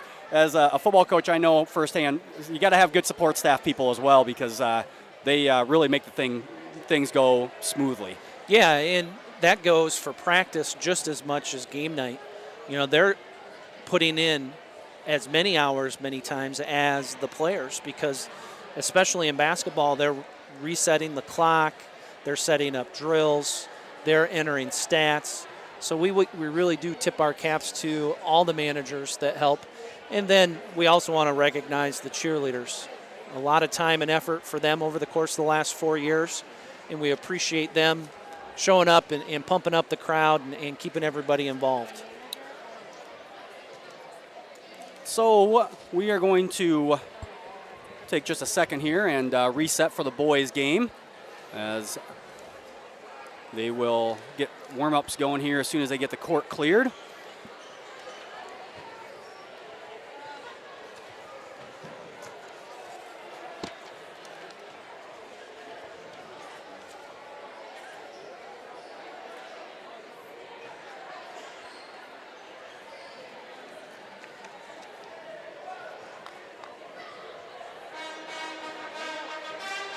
And here come the boys, so warm-ups are going to get going on, as the 12-1 Central Lyon Lions will take on the 6-8 Sioux Center Warriors.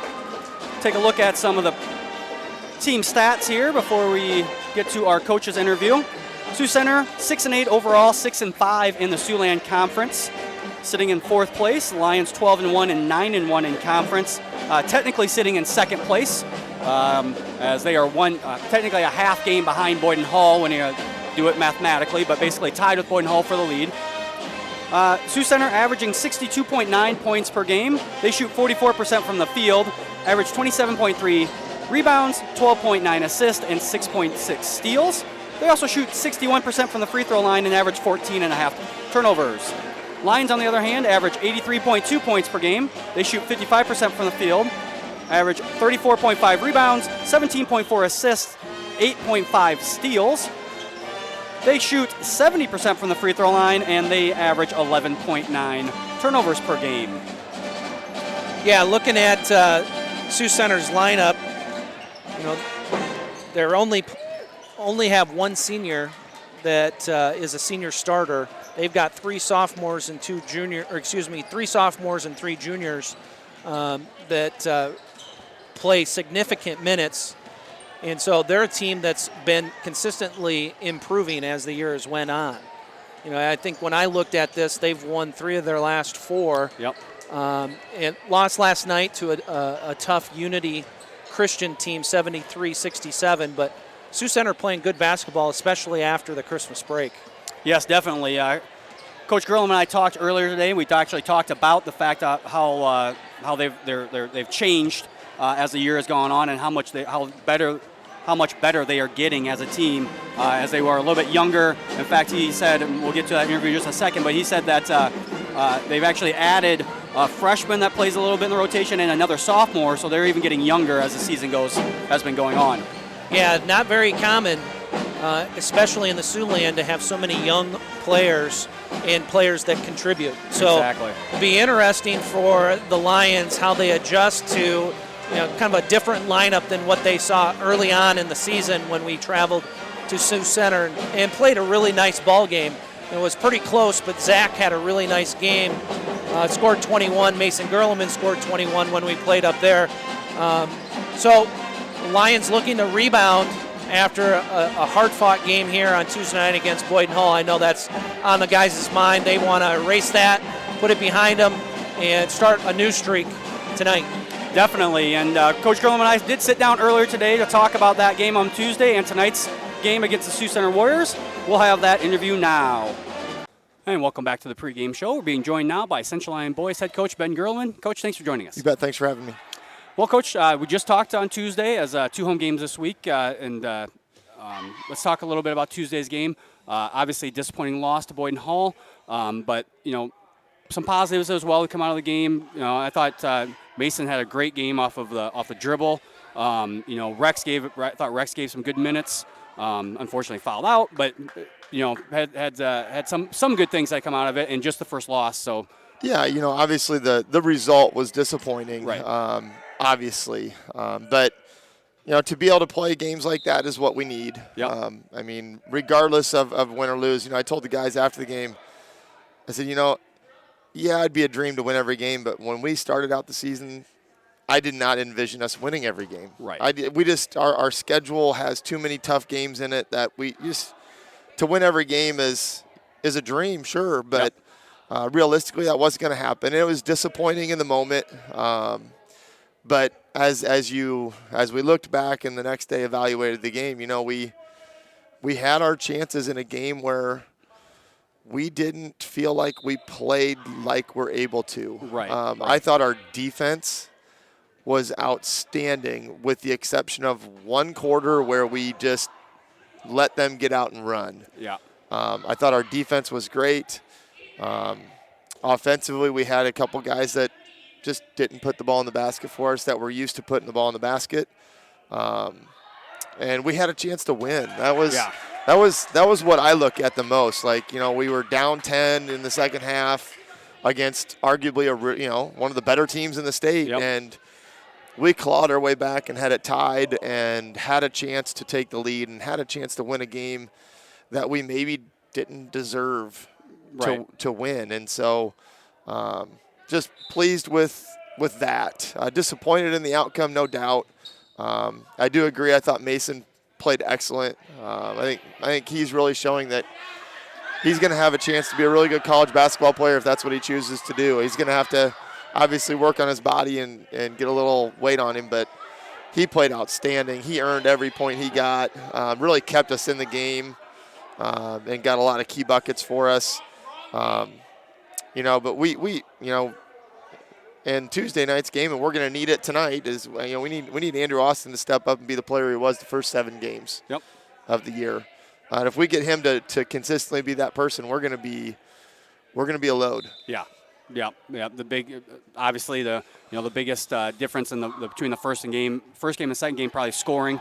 I think we were almost 25 points less the second time. So obviously we want to get out and win out higher scoring games, and sometimes if you can't do that. And when you compare to those two games, Andrew scored 21, 23 points the first time we played him and didn't score the second time. Yep. So we don't think that he's the type of player that's going to go out and score 0. Right. And so we felt like maybe that was an anomaly for him. But we got to get him playing the way he did the first 7 games, and we do that and continue to get great contributions. Rex Van Wy played outstanding. Again, he's had a great year. I thought Cooper Spies gave us excellent minutes. Big time 3 in that. He's really, I think come into his own. He's, was an all-conference player that, started the year on the bench for us just because he was a little dinged up and injured, and has really thrived in that role. And, tonight he's going to get a chance to move back into the starting lineup, so we're excited for him for that. But just pleased with everything except for the outcome. Right. And again, one loss is not the end of the world, and obviously when it's the middle of the season loss. So moving on to tonight, Sioux Center. Sioux Center, a team that's gotten probably a lot better from the first time around that we saw them. Yeah, they definitely have. They play a lot of young kids. They only play essentially one senior. And so they've been a group that's grown. They didn't have a lot of success early, but they're playing well right now. I mean, they lost last night to Unity at Unity in a close game. But before that, they had won 3 in a row. So they're playing well. They're a good offensive team. They shoot the ball in the basket pretty well. They got several guys that really step out to the three-point line and all shoot it at 35 to 38%. Right. So we're going to really have to defend the three-point line tonight and just make them score tough baskets. But at the same time, there's a little give and take there because we want to get the game going up and down. We don't want it to be just a half-court slugfest. We've played a couple games like that. The Boynton Hall game for the most part was that. The Rock Valley game for the most part was that. And we split those games. And so we feel like we can play that way, but we would much rather see the game going up and down and just let just our overall skill and ability in transition play a big factor. And so hopefully we can get the game doing that. Yeah, talk about some of the newer faces for Sioux Center. I over winter break, I came and tried to get the stats laptop ready for the video board, and I double-checked the rosters, obviously, before the game, and I had to add like 3 or 4 names to the Sioux Center roster that weren't on it earlier in the year, and they're all obviously underclassmen, so they obviously a little changing of kind of the makeup of their team. Yeah, and they've played a lot of young kids, but now they've actually added. They're actually playing one more sophomore, and they've started to play a freshman off the bench. So, I think we have the experience factor on them. Yep. It should be a good matchup. Both teams have pretty good size. Yep. The Bruin kid for them is really good down low. Yep. The Van Beek kid, who actually plays point guard for them, is about 6'4". So. It'll be a good matchup, and I'm excited for the opportunity for the kids to get back out and play a game. Yeah. Because they've been down in the dumps after losing a game for obvious reasons why, but I feel like we just need to get back out there and play and just let the kids go through a game again, and I think that will really help them. In addition, tonight is senior night. You want to tell us a little bit about the seniors that you have on the team this year? Yeah, we have a great group of seniors. Obviously, the ones that everybody gets to see all the time, the ones on the floor, get a ton of notice. So those kids would be like Mason Gerleman, Rex Van Wy, Cooper Spees, Jay Schrick, Cam Montag. All of those kids have really gotten a lot of playing time for us. But we've also got a couple kids that have been on our bench and been great practice kids for us. Dan Stilson and Nate Miss have been excellent. I praised Nate the other day in practice, and I would echo the same for Dan. 2 great kids that want to be a part of this team, and both those kids come to practice every day and practice their tails off. They're not as advanced in their skill as what some of those other kids are, but man, their effort has been awesome, and so we really appreciate them and hope tonight goes well enough that we can get those kids on the floor. Right. Because I think it would be special for them. And then we got a couple managers as well that have been great. Raylene Kruger and Emma Baker have been outstanding this year, helping us as managers. And so it's going to be. I hope it's a special night. I hope it's a night that the kids, even though it's not our last home game, it's our chance for the underclassmen to say, hey, this night belongs to you, and we're going to do everything we can to make it special for you. Yeah, and you to be a good program, you got to have some of those role players and even practice players from the old, a little more experience. It's always good to have some seniors. Obviously, it's good to have really good seniors and can play for you, but it's good to have seniors that can just come to practice every day and set a tone and just make everyone else better, even if they don't see the court all that much on a game night. Yeah, and we've got 7 of those kids that are seniors that have just stuck it out. Yeah. And it's kind of a big year, both boys and girls. Kind of odd. You used to end up, you have 7 to 10 seniors pretty much every year. In basketball and in all the sports. And now it seems as the years go on, attrition is taking its toll on every sport. But this year we're at almost, I think we have 6 and 7 or 5 and 7, something like that. Yeah, so like I said, we've got 7 boys. And that's one of the nice things that I've experienced just everywhere, both places I've coached. When I was at George, and I've really experienced it here as well, we tend to keep kids out. Mm-hmm. Which it says a lot about the kid, really. Right. I mean, to potentially know you might not get a whole lot of playing time, and you look at our team this year. There's all sorts of kids that you feel like, gosh, why aren't they playing more? Why don't they get more minutes? And there's just not enough minutes. Right.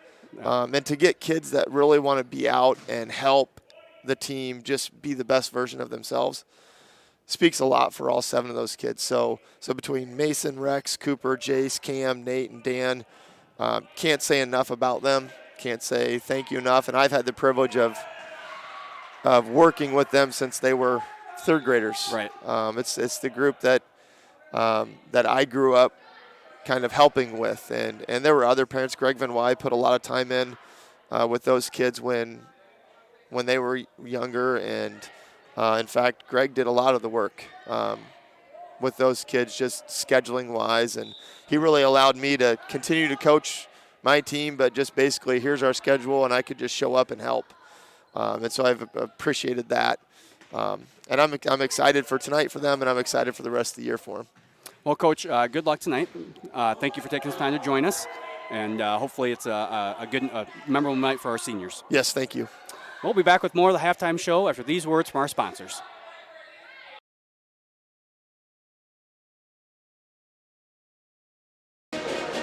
And we're back here at Central Lyon as we are getting set for the tip-off here of the boys' game. Thank Coach Gerleman for taking some time out of his day today to talk to me about Tuesday night's game and tonight's game, along with a little bit about the senior class here.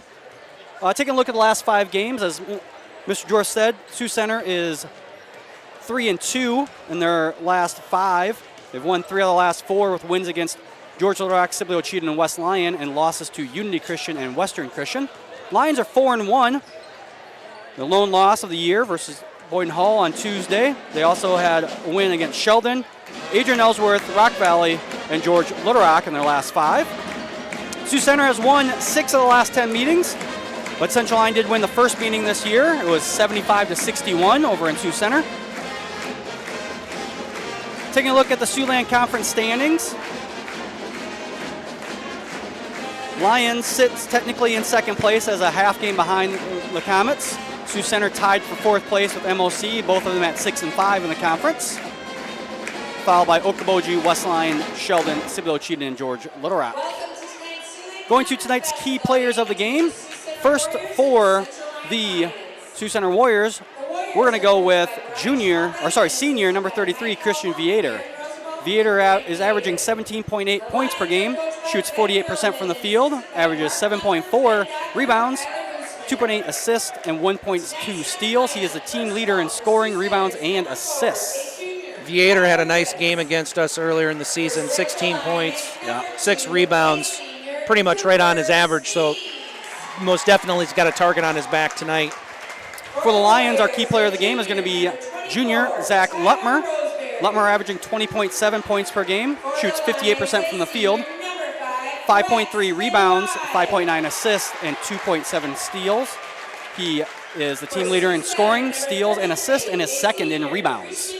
Again, Zach's floor general for us. When we played Sioux Center up there early in the season, he had 21 points. So Zach looking to continue his good play this season against the Warriors tonight. Starting lineups now. First for the Sioux Center Warriors. They'll go like this. Junior number 4, Kyler Fritz. Junior number 24, Tyler Roseberry. Senior number 33, Christian Viator. Sophomore number 34, Cale Van Beek. And sophomore number 40, Carson Brune. For the Lions, their starting lineup looks like this. Number 2, senior Cooper Spees. Number 5, senior Rex Van Wy. Number 14, junior Zach Lutmer. Number 15, junior Andrew Austin, and number 22, senior Mason Gerleman.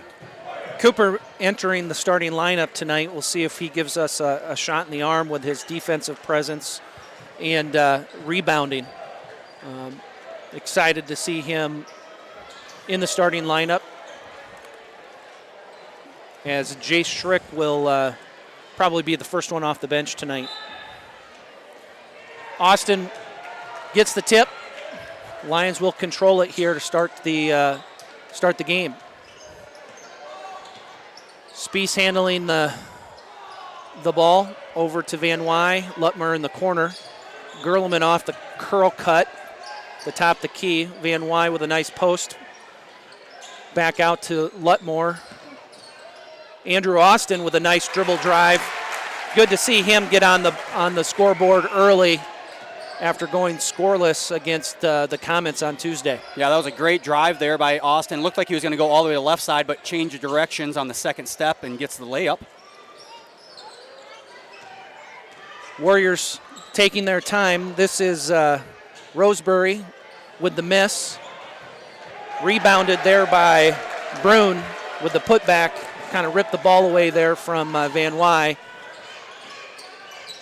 Lions quickly up the floor. Austin misses the 3 from the right corner or right wing. And the Warriors quickly back the other direction. Cleared by Austin. Pretty frenetic pace here to start. Gerleman gets hacked attempting the layup. See that on the replay here as Austin gets a rebound, gets over Gerleman, and then Fritz with his momentum taking him right into Mason Gerleman, and Gerleman will go to line for 2.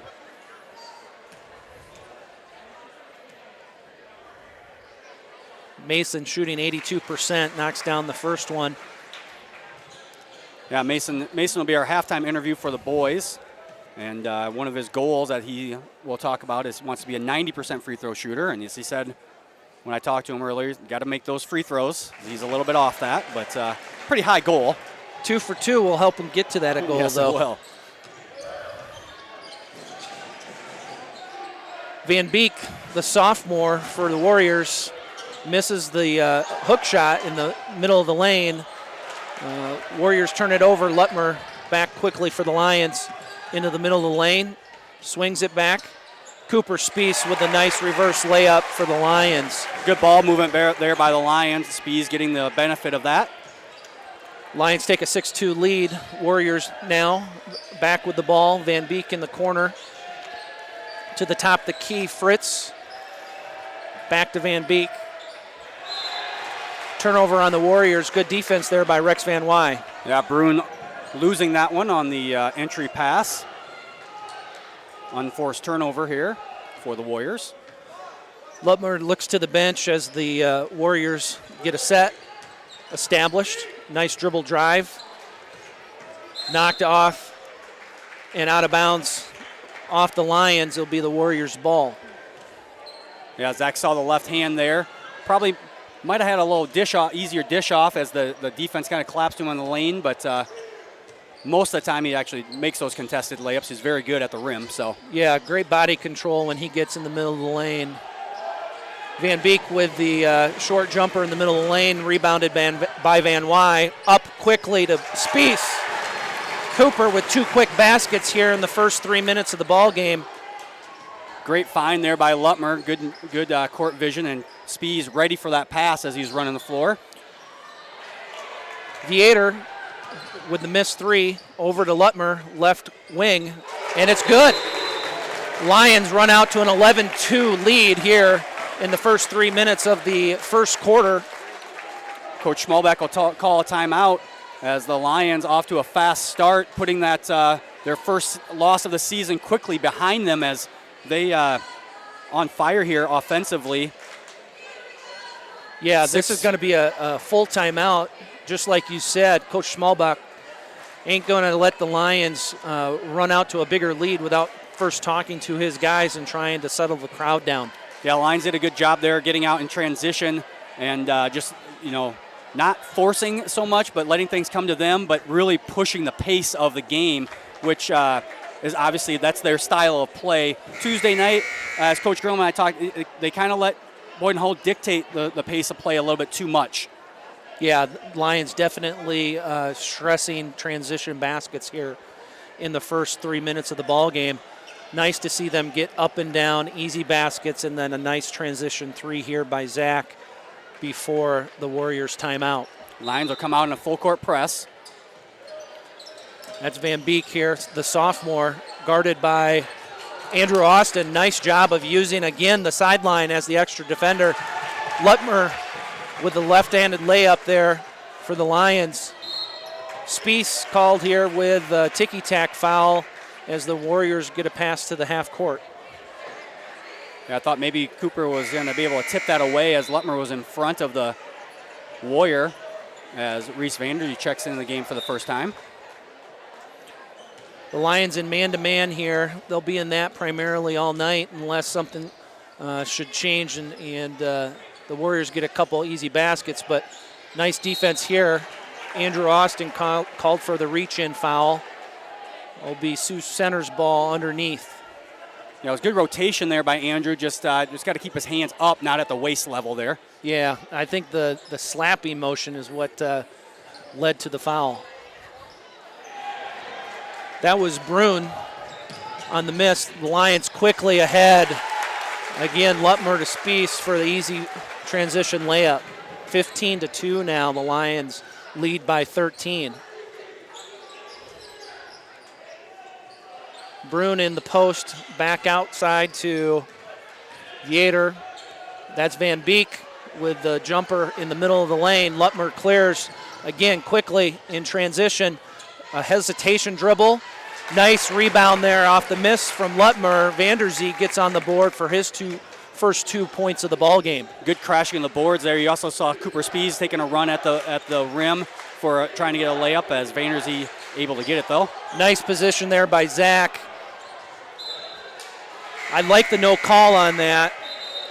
Zach had good position. No real initiation there by.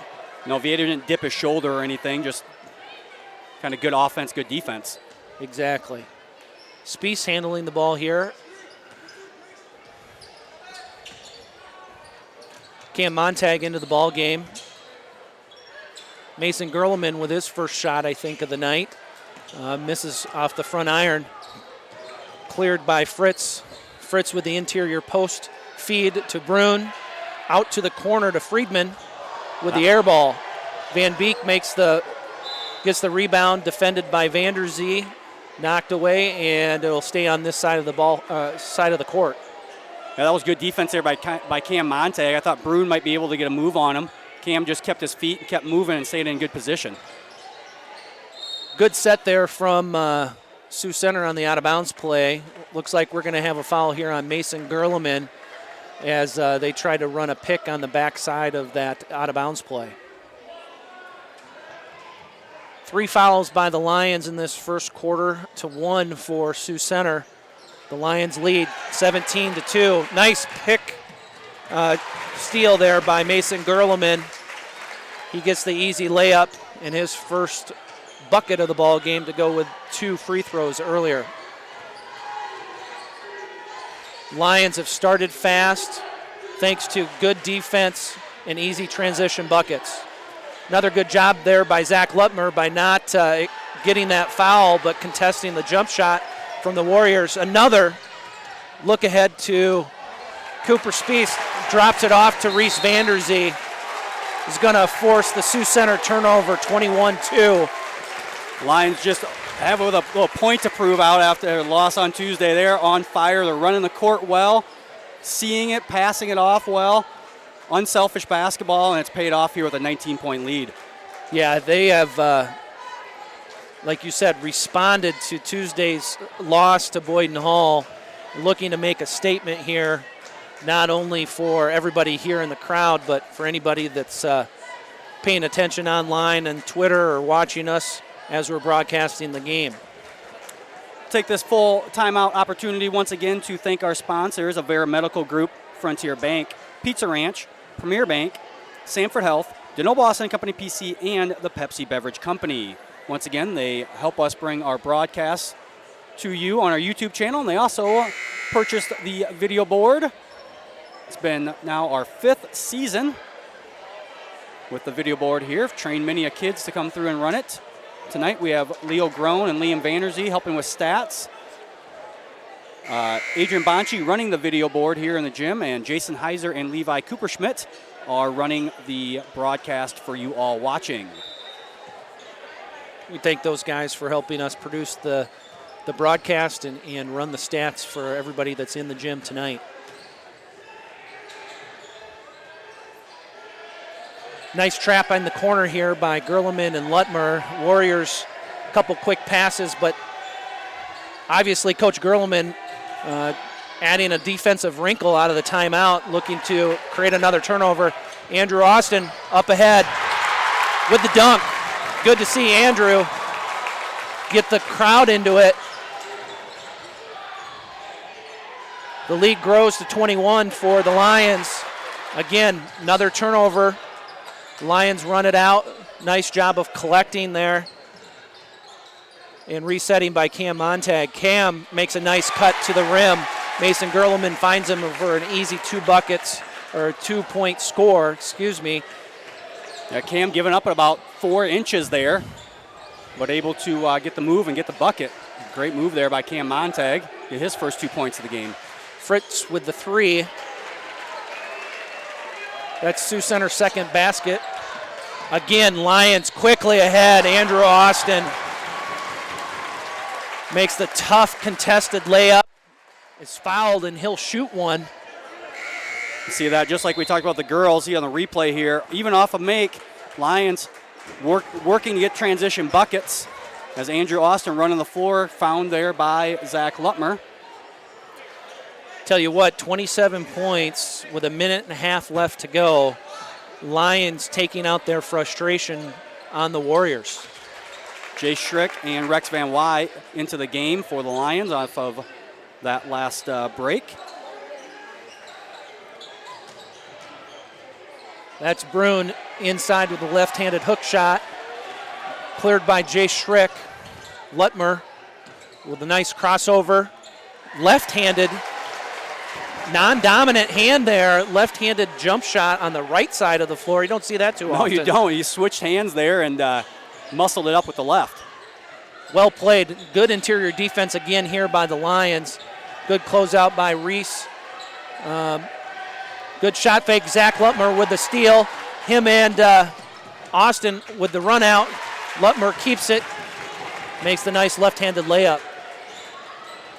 Yeah, good steal and then take by Zach. That's Fink for the Warriors with the missed layup on his side. Lutmer running. Austin does a nice job of collecting that one. Misses, but he misses because he was fouled. Yeah, he did a good job there gathering. Went for the shot fake. He got Scheidemann up in the air, as you can see here on the replay, and then able to draw the foul. Andrew back to the line, looking to extend the Lions' lead. Converts on the first one, runs the score to 33-5. Cooper Spies checks back in. Reese Vanderzee takes a seat. Andrew converts the second. 34-5 with 30 seconds left to play in the first quarter. Fink with the dribble drive and the kick to the corner. That's Friedman. Off to Brune. Brune misses. Lions back quickly into their front court. Gerleman gets it on the top of the key. Nice dribble penetration. Looked like he was fouled, but instead we'll have a foul. Looks like a clear out they're going to call on Viator. Nice job there by Rex to go and get the rebound, and while he was doing that, Viator just continued to try to box him out. Andrew Austin will take a seat, and back into the ball game is Reese Vanderzee. That was a good find there by Mason Gerleman, as Rex Van Wy was not really open, but Gerleman threw him open. Fink nearly hits the shot from the logo, but that miss means the Lions have a 31-point lead after the first 8 minutes of play. Here's to welcoming moments, big and small. At Avera, our nationally recognized health system will be right here with you, with care and coverage. Partner with Avera for more hellos, more hugs, more memories. We'll move you forward through sickness and health, and every milestone in between. Hello possibility, hello healthy, hello life. Avera, moving health forward. At Frontier Bank, we know you're busy with what really matters. That's why our Big Deal checking account was created to make banking work for you. While you're keeping up with life's daily transactions, your Big Deal checking account is earning you monthly rewards. Competitive rates, refunds on ATM fees, and more, with no minimum balance or monthly service fees required.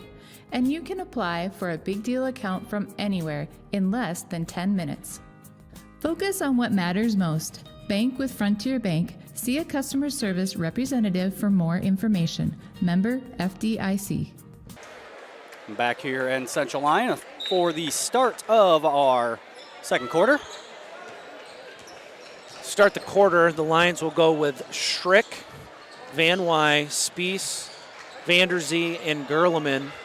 And now checking in here at the first dead ball will be Lutmer. Lutmer will come for Strick, and we'll be back with our starters, except for Reese Vanderzee. Yeah, another unforced turnover by the Warriors. Lions off of 15 of 20 shooting that first quarter. Also forced 5 turnovers and didn't commit any. Yeah, it's shooting 75% in the quarter will lead to a big lead. As the student section stands following the Lions' first score of the second quarter. Nice defense here by Zach. Not only deflects it, but then forces Van Beek to touch it. It'll be the Lions' ball. Again, another skip pass ahead, this time to Gerleman. Off the iron, missed. Good hustle there by Cooper to get the offensive rebound. Back to Cooper in the corner. Skip pass to Gerleman. Gerleman off, but Reese Vanderzee underneath gets 2 offensive rebounds. Coach Schmalbeck for the Warriors unhappy, calls another timeout. Yeah, I think Coach Schmalbeck going to stress here about they got to find a body to box out on. A little disappointed in the effort here, I think, for the start of this second quarter. We might take this opportunity to remind everyone upcoming events on the CL Broadcast Network. Tomorrow, Saturday at 10 o'clock, we'll have our Robotics League Championship here from the Central Lyon Gym. Next Tuesday, we'll have basketball versus Sheldon. Girls game will tip off at 6, and we will be on the air about 5:40. And next Friday, January 28th, we'll have the conference wrestling tournament from Sioux Center here on the CL Broadcast Network. That is a 5 o'clock starts. Mitch Lucas and I will be on that call on Friday. Yeah, looking forward to the Lions going down, hopefully to prove a point at the conference meet and come back with some hardware. Yeah, exactly. I know talking to Coach Eben, really stressing the second half of this season here as Roseberry makes a three-pointer. 41-8 now, the Lions lead with a minute and a half off the clock here in the second quarter. Turnover by the Lions leads to a nice, easy bucket. Brune with the layup. A good ability there by Brune in transition to just catch it and go straight up with it. Yeah, didn't even put it on the floor. Nicely done. Lead remains 31 where we started the quarter. Lions running their offensive set here. Cooper Spieth fouled by Brune. He'll have 2 shots coming. Nice post move there. Very decisive. Knew what he wanted to do when he caught the ball. Gave a little head and shoulder fake towards the baseline, but then spun back towards the middle of the lane. Yeah, as you saw there on the replay. Cooper converts on the first one, making it 42-10.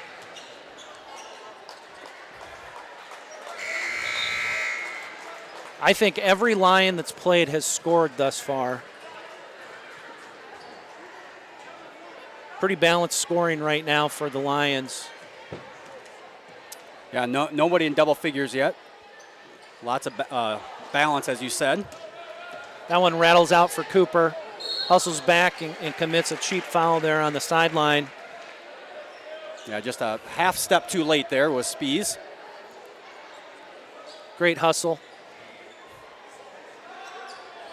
Van Beek has the ball.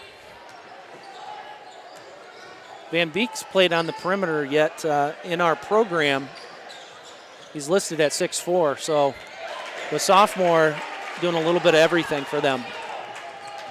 Yeah, I believe Coach Gerleman said he plays a little bit more of a point, taller, maybe the tallest point guard in the conference. Yeah, 6'4" is big point guard. That's like Andrew Austin for us. Lions missed the last couple shots up the floor. Van Beek turns it over. Gerleman with the steal. Look ahead to Lutmer on the left wing. Short, but a good offensive rebound by Andrew Austin. Andrew sizes up a 3 himself. Van Beek with the rebound. The officials really letting them play right now. And Lutmer on the recipient end of that. This time gets the steal and the dunk. Yeah, good job there of continuing the pressure on defense, able to get the steal and the 2 points. Student section loves to see our boys get up and play above the rim. Yes, they do. Rebound by Spies. Lutmer quickly ahead on the left-hand side of the floor. A little shovel pass there to Montag on the right elbow. He misses. Fritz with the rebound coming the other direction for the Warriors. Quick shot, that's Viator. Viator with the running one-hander. Lutmer back quickly. We've had a few of those tonight where Zach's been able to find Cooper up the sideline. This time it doesn't go. And Sioux Center misses the three. That was Fritz that takes a quick three-pointer. Coach Gerleman decides that he wants to talk it over, make sure that we're not creating bad habits. Yeah, a little sloppy play there last minute or so by Lions. Cooper unable to handle that pass there, kind of bobbling it as he went up. Otherwise, he might have been able to get a foul call, but I don't think he really had possession of the ball. But Lions off and running again, though the Sioux Center Warriors have outscored the Lions by a point this quarter so far as they cut the lead to 30.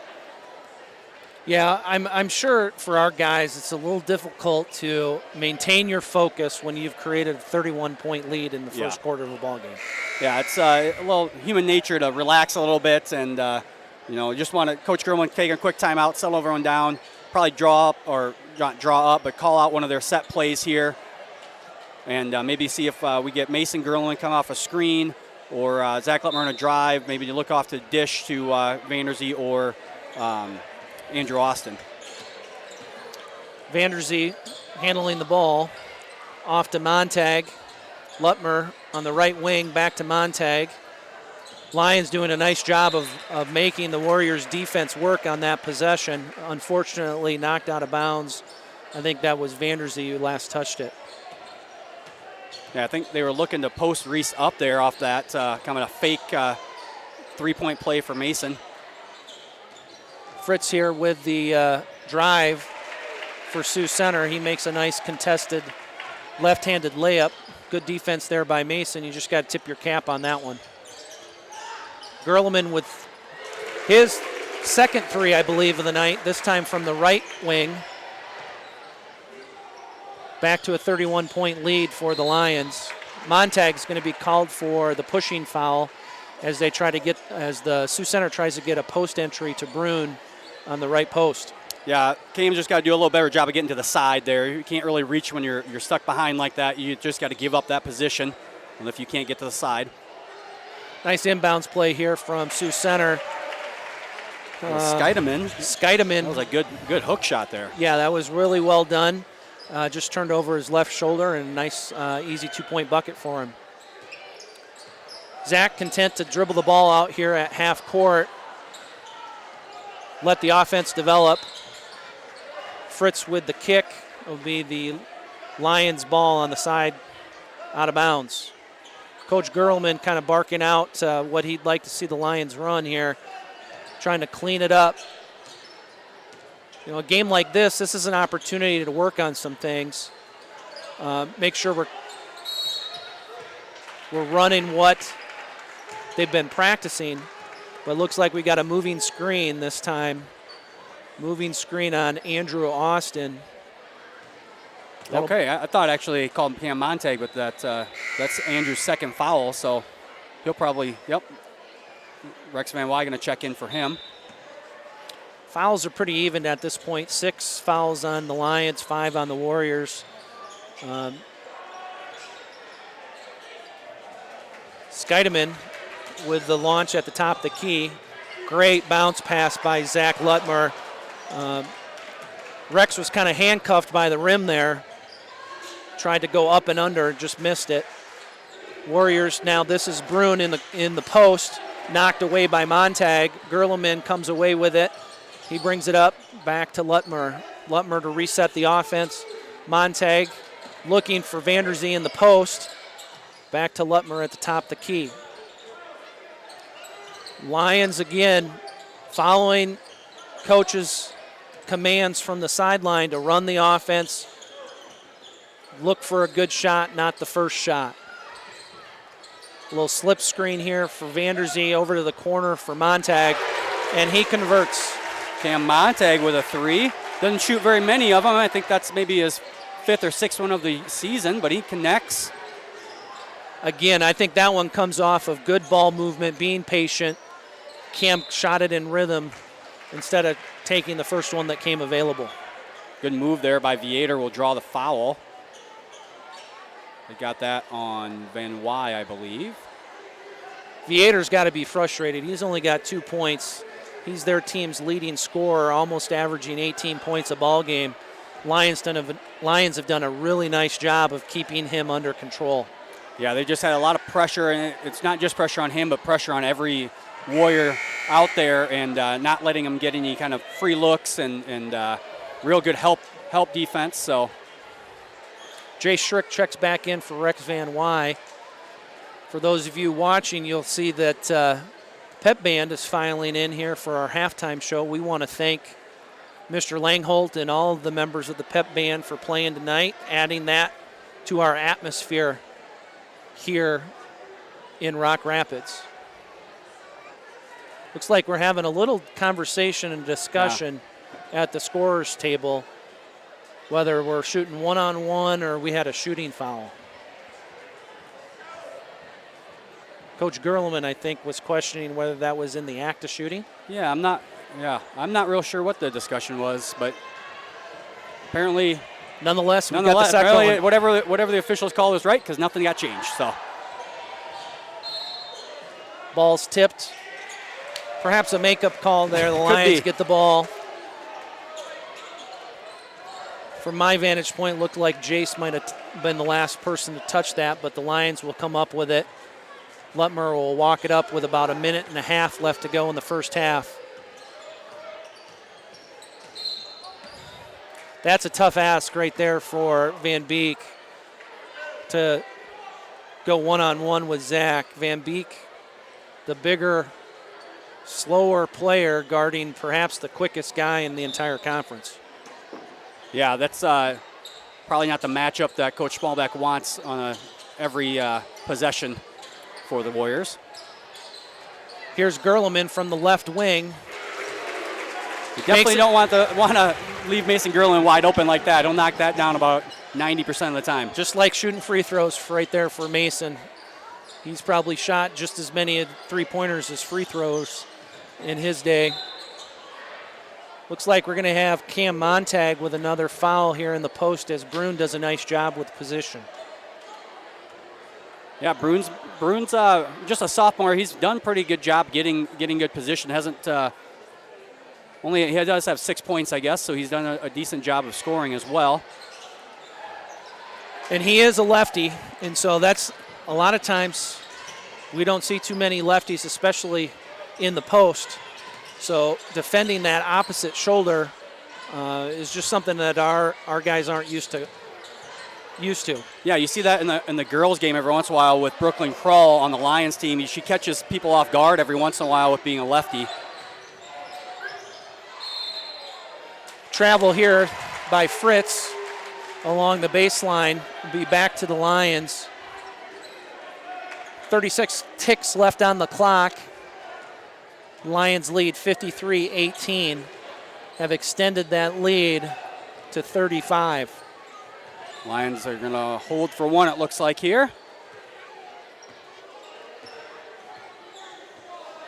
Official started his count but stopped it. Zach doing a nice job here of just kind of getting to about the 8-second mark, I think, is where they typically like to get started. Splits the trap. Unfortunately, turns it over. Oh, nice hustle by Jay Schrick. Really well played there by Jace. Not giving up an easy layup in transition. Impressive first half by the Lions. They take the halftime lead, 53-18.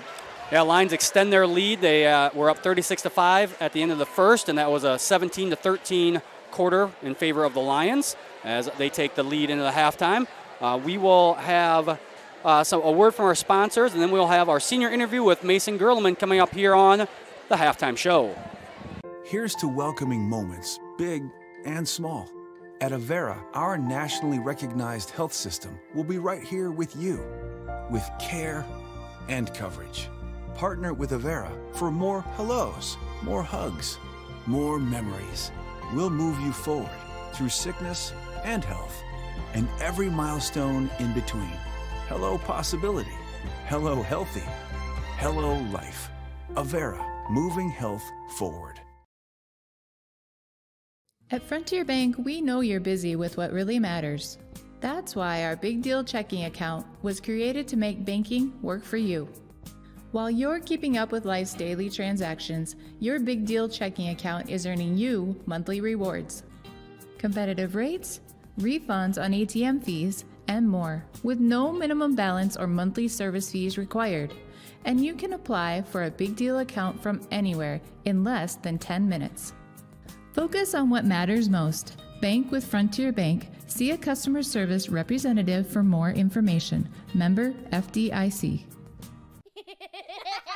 After a long day, deciding on dinner can be tough, but a few simple words can make everything better. Pizza's here.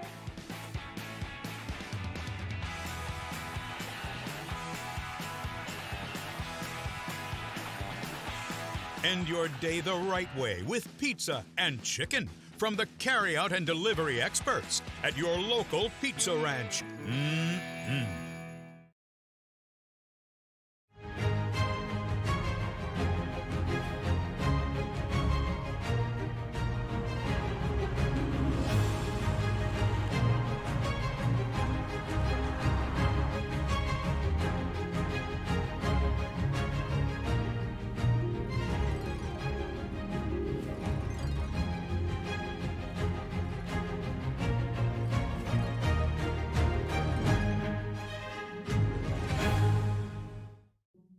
When the world changes, you change with it. By embracing new rhythms, redefining connection, and taking less for granted, you push through the uncertainty. And at every point along the way, we stand with you. Because even when your world looks different, our commitment to your care stays the same. Sanford Health. Health lives here. DeNoble Austin and Company PC, certified public accountants, offers a variety of services including payroll, auditing, sales tax, financial statement prep. DeNoble Austin and Company PC, certified public accountants, offers a variety of services including payroll, auditing, sales tax, financial statement preparation, and, of course, income taxes. Whether you're a farmer, small or large business owner, or just require some assistance with your personal finances, DeNoble Austin and Company PC can save you time and peace of mind with the skills you need and the service you expect. Located in Rock Rapids and Laverne. Welcome to the Lions Den, where we get to know our student athletes a little more in depth. Today I'm joined by Mason Gerleman. Mason, thanks for joining me. Thanks for having me. Mason, you're a senior now in second semester. What's your class schedule like this semester? First hour I've got study hall, second hour government, then I go to strength, third hour, fourth hour I have advanced math, fifth hour sculpture, sixth hour current events, seventh hour novel 2, and then eighth hour I have a college class, intro to ethics. Nice to start your day with open campus. Yep, start it and end it. There you go. Especially when you live where you live, you can just walk over whenever you want. Then. That's right. Now, obviously a senior here at Central Lyon and on the basketball team. Tell us a little bit about the team. Obviously, about right at the halfway mark. I believe tonight might be the exact halfway mark of the season. How's the team doing so far? We're doing good. We're 11-0, playing good, winning games. That's all I can ask for. You bet. Now, outside of school, or I guess and in school, but outside of basketball, what other things are you involved in here at Central Lyon and out in our community? In Central Lyon, I'm involved in chess club, FCA, baseball, and golf. And then outside the community, I'm in senior RCYF. All right. Talking a little bit more about basketball, what are some of the team goals that you guys have set for yourself this year? I think our main goal is to make a deep playoff run, just get better every day, every game. Yeah, in order to get those playoff runs, you got to keep getting better and peak at the right time. Yeah, exactly. What about yourself? What are some individual goals that you want to accomplish this year? Well, I'm trying to be more efficient one of the goals I set early in the season was be a part of like the 50, 40, 90. So 50% field goal, 43, and 90 free throw. So I got to keep making free throws if I want to get that. That's all right. As long as some attainable goals, but lofty goals are always good, right? Yeah. Obviously, now you've been in this program for a while. What advice would you have for the younger players that are coming up through the program right now? I'd just tell them to enjoy every moment. It doesn't last forever, and just cherish the moment. Yeah, that's a very common theme, no matter what sport we're talking about when we talk to the seniors, is it goes by fast. Yeah. Now, downhill part of the your senior year here, the second half. What do you got planned for next year? I don't know where I'm going yet, but Okay. I plan to study finance and business and play basketball. All right. Now, as being involved in the program for a long time and having your dad coach you, what do you like best about this team, and what are some of the favorite memory or a favorite memory that you might have? My favorite part about being on the team is the team meals and after we win, the bus rides home. The bus rides home can be a lot of fun. Yes. Especially after wins. Yeah, especially after big wins. That's true. All right, well, Mason, I want to thank you for joining us today. And now back to the booth after a word from our sponsors.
And we're back here at Central Lyon High School as we're getting set for the start of the second half, where the Lions have a 35-point lead. So discussed here during halftime, it will be a running clock to start the half, to start the quarter, and will remain so until either the end of the game or Sioux Center cuts the lead to 25 points. Yeah, that'll speed it up here the second half. I'm sure coach has got the starters set to come back in, but it will be interesting if we're able to maintain that lead, how quickly the reserves get in. You know, as we were talking during the break, district pairings came out today. Central Lyon looks like if all things play out, most likely in their district will have turn it off. Hit blink. Yeah, the officials didn't quite like our music here to start the second half, but like I said, we could always plead ignorance once. Come on, let our eighth graders have some fun. Exactly. Lutmer here on the drive. Contested there by Viator. He gets the rebound quickly up the floor, coast to coast for 2. Well, we had talked during halftime that Viator was probably going to be more assertive here in the second half. And he gets off to that start right away in the first possession. Yep. Guy that averages 18 that's held to 3 is going to be looking for his. Lions miss their second shot attempt here in the second half. Sioux Center content to just kind of pass it along on the outside. As soon as I say that, Fritz dribble penetration against Lutmer, draws the contact, makes the basket, and he'll go to the line for 1. Yeah, Zach kind of took his right arm and kind of raked it across, trying to go for the steal, but missed the steal completely. Again, we talked about since the Lions are up 35, it will be continuous clock until the Warriors are able to get it under 25. So Lutmer, nice curl cut. Looked like he was fouled on the play, but the ball goes out of bounds and it'll stay here. Gerleman will inbound. Andrew Austin with the lob. Looked like he was fouled, but Viator with the rebound the other way for the Warriors. Nice rebound there from Lutmer. Skies pulls it down and dribbles it up the floor. Dribble handoff to Andrew Austin. Austin from the middle of the lane. Shot attempt is off the back iron. Back outside, that's Mason Gerleman for 3. Mason led the Lions in the first half with 13. He's now 4 of 6 from three-point land. Andrew Austin with the rebound. Back up the floor, Gerleman with the bank shot, missed. Andrew Austin, nice offensive rebound, put back. The Lions extend their lead back to 36. Yeah, the Lions pick up the third quarter just where they started the game. Fritz with a long 3 ball from the left wing. Cooper coast to coast is fouled, and he'll go to the line to shoot 2. See the replay here as Cooper Spies just taking it right at Christian Viator. Viator kind of got turned around a little bit and then stuck in no man's land. Again, the Lions looking to push the tempo here to start the second half. Cooper misses the first, second coming momentarily. Shot is up and good. Clock continues to roll almost to the 5-minute mark here in the third quarter. I believe the clock does stop for free throws, but that's about it here. Bruin with the miss, Lutmer with the rebound. Back up the floor, gets to the middle of the lane, backs it back out. Rex Van Wy along the baseline. A lot of contact underneath, but officials say play on. That's Fritz again from 3. He misses. Nice rebound by Van Wy. Ahead to Gerleman. Gerleman drops it off for Lutmer. Lutmer with the spin and drops it to Cooper. Cooper, nice move there for 2. Cooper Spies 10 points now as he hits double figures as well. The 4th Lion, I do believe, as Gerleman, Austin, Lutmer, and now Spies in double figures for the Lions. Nice balanced scoring, 61 points for the Lions now. Here's Viator moving to the middle of the lane. Fritz just a little high for Bruin. The Warriors turn it over. Yeah, good defense there by the Lions to force the tough entry pass by Sioux Center that goes out of bounds.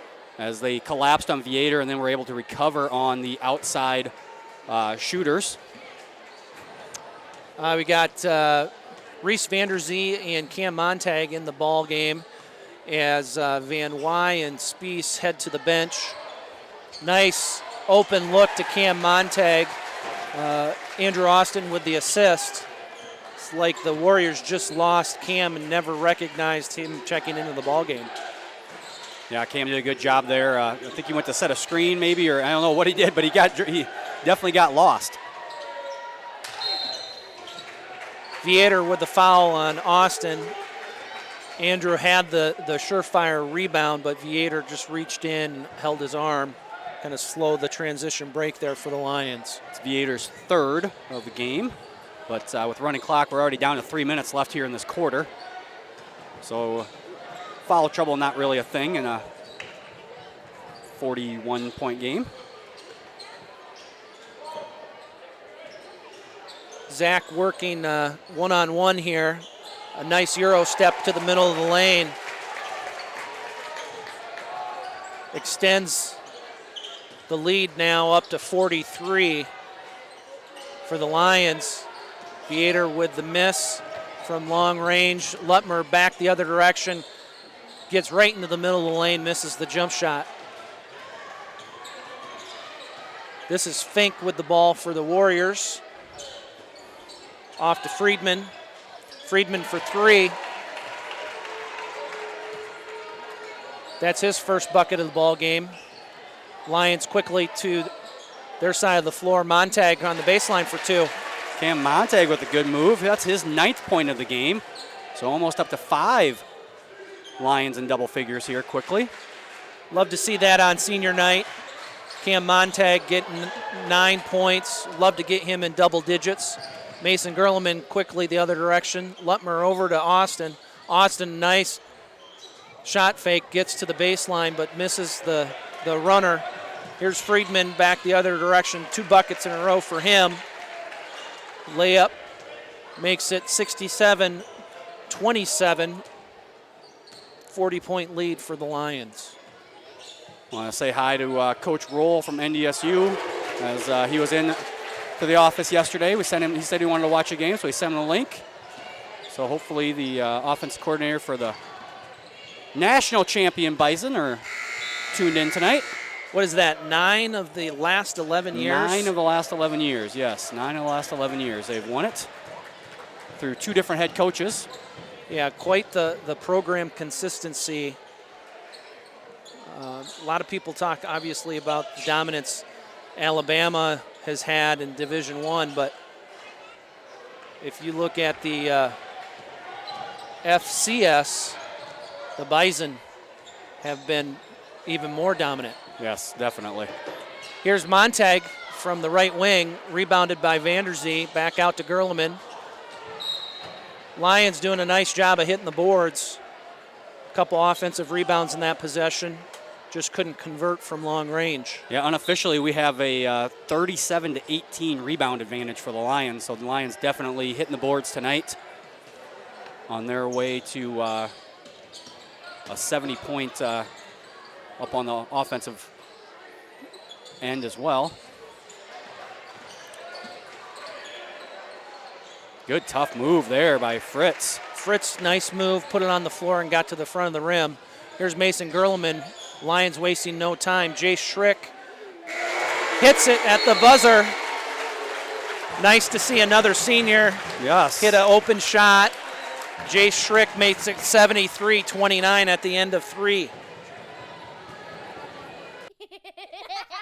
After a long day, deciding on dinner can be tough, but a few simple words can make everything better. Pizza's here.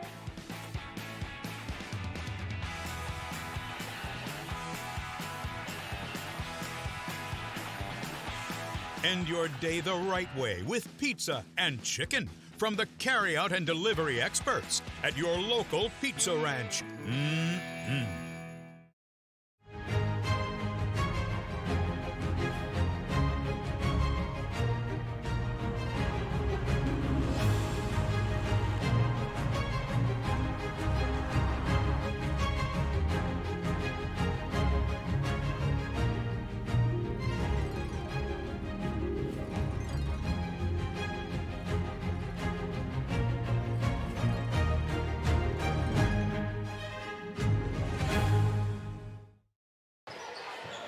back here for last quarter of this game.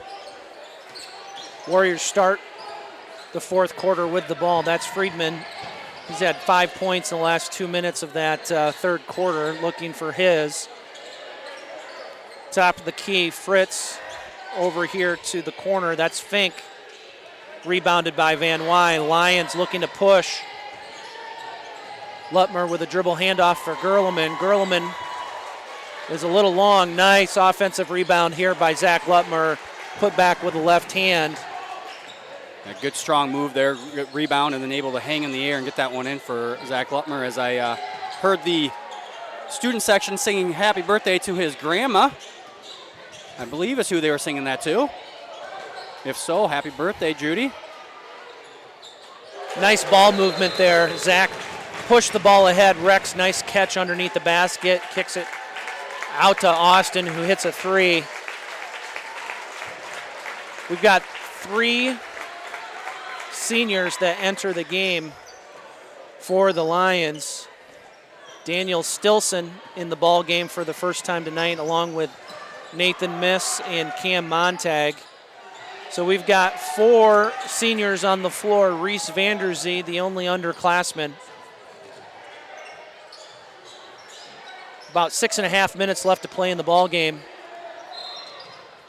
Yeah, we've got a kick here. Heard Coach Gerleman talk about all his seniors and talked a little bit about Daniel and Nate as they don't see as much playing time as the other seniors on the court or on the team, but still come and practice every day. They're great practice guys, great guys to have on the team.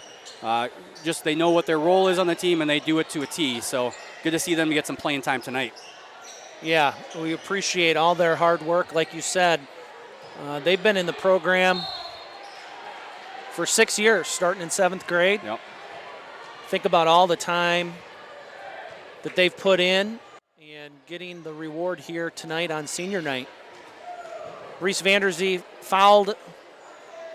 He goes to the line and knocks down the first shot.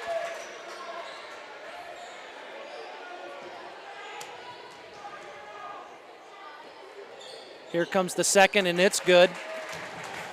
Lions cross the 80-point threshold. The lead is 49.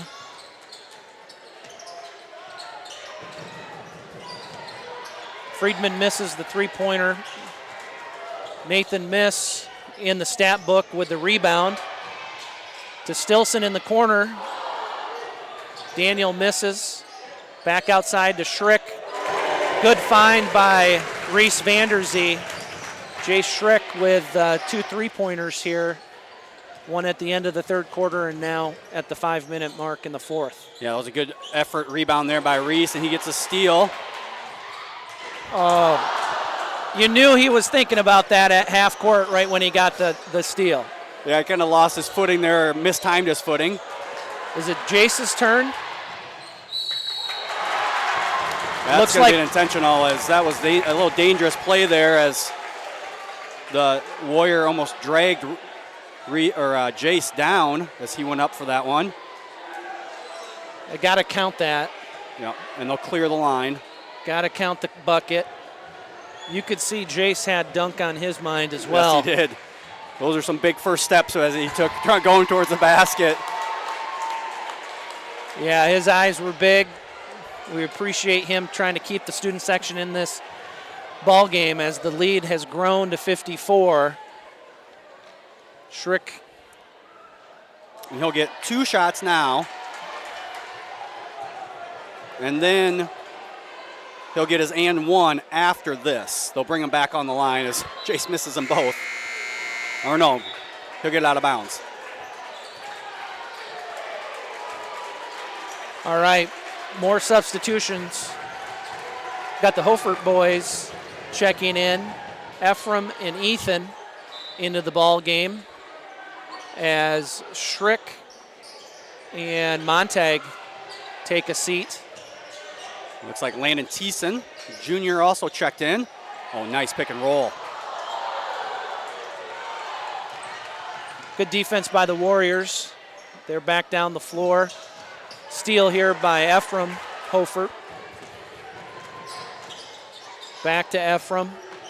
Nathan looks to go back door, passes it to his brother at the top of the key. Daniel, another screen and roll. This is miss at the top of the key. Back to Hofert. Miss again around the Hofert screen. Student section calling for Ephraim to shoot the three-pointer.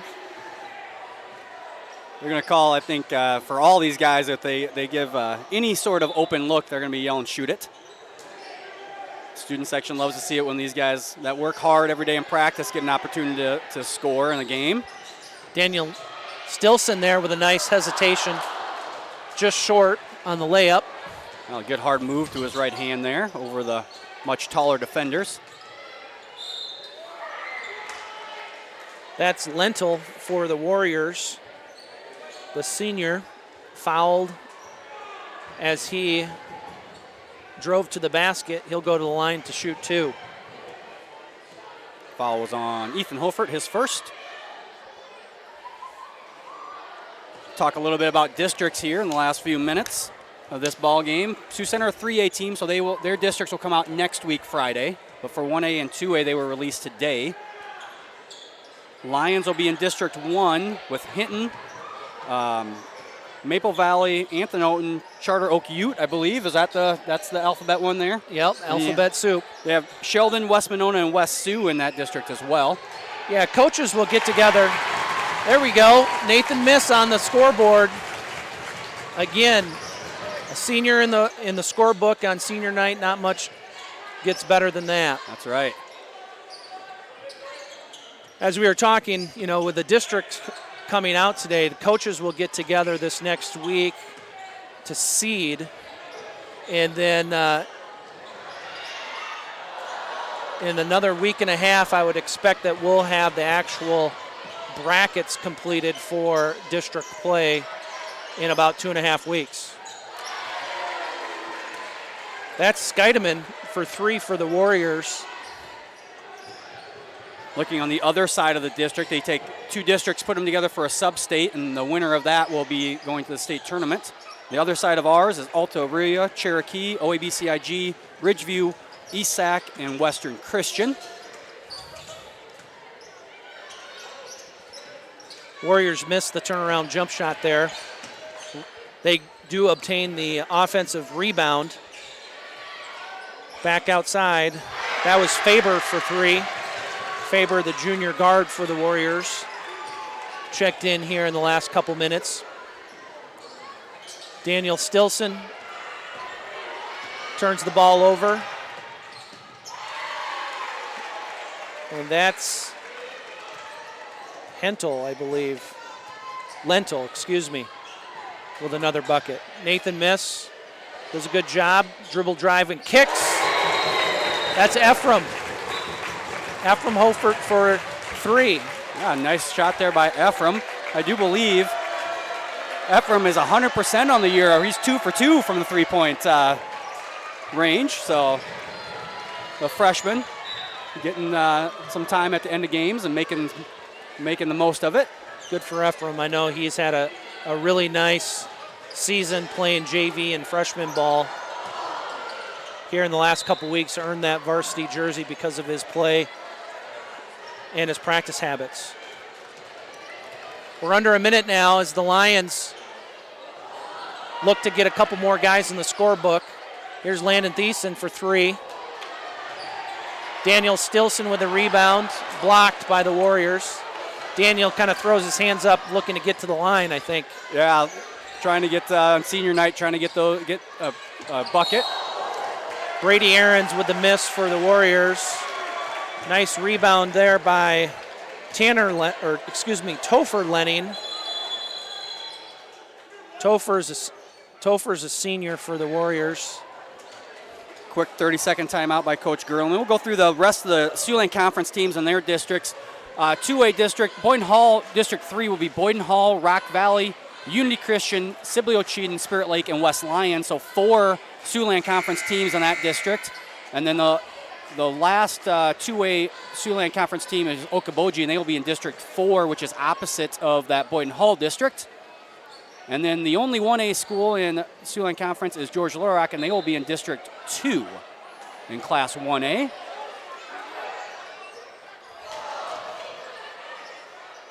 Topher Lenning scores the bucket for the Warriors to make it 90-41. And I think that'll be it. Landon Thiessen over to Daniel Stilson. Oh. Daniel gets one up. It would have been good if it went, but unfortunately it rolls out. And that'll be a ball game, 90-41. Lions take the win by 49 tonight, avenging Tuesday night's loss to Boyden Hall with an exclamation point. Yeah, Lions came out really, like we said, with a point to prove there early on, and off that 36-point first quarter. You're going to win a lot of games. You score 36 points. I don't care what level of basketball, maybe not the NBA, but in high school basketball, you can score 36 in the first quarter. Unless you're out playing absolutely no defense, you're going to have a good night, and obviously the Lions did. Yeah, Lions played a really nice ball game offensively, but to hold Sioux Center to 41 points, they did some good stuff on the defensive end as well. Yeah, so the Lions will be back in action here on Tuesday versus Sheldon, and then on Friday over at Okoboji. I want to thank everyone for helping out tonight. Leo Groen, Liam Vanderzee for running our stats, Adrian Bonci for running the video board here, Levi Cooperschmidt and Jason Huygens for running the broadcast for everyone. I want to thank Mr. Jorth for joining me, stepping in tonight on short notice. Thanks for the invite. I appreciate it. Hopefully we gave Mr. Engelman's voice a break, and he can rest up over the weekend and be back at it next week. You bet. Well, for everyone here in Rock Rapids,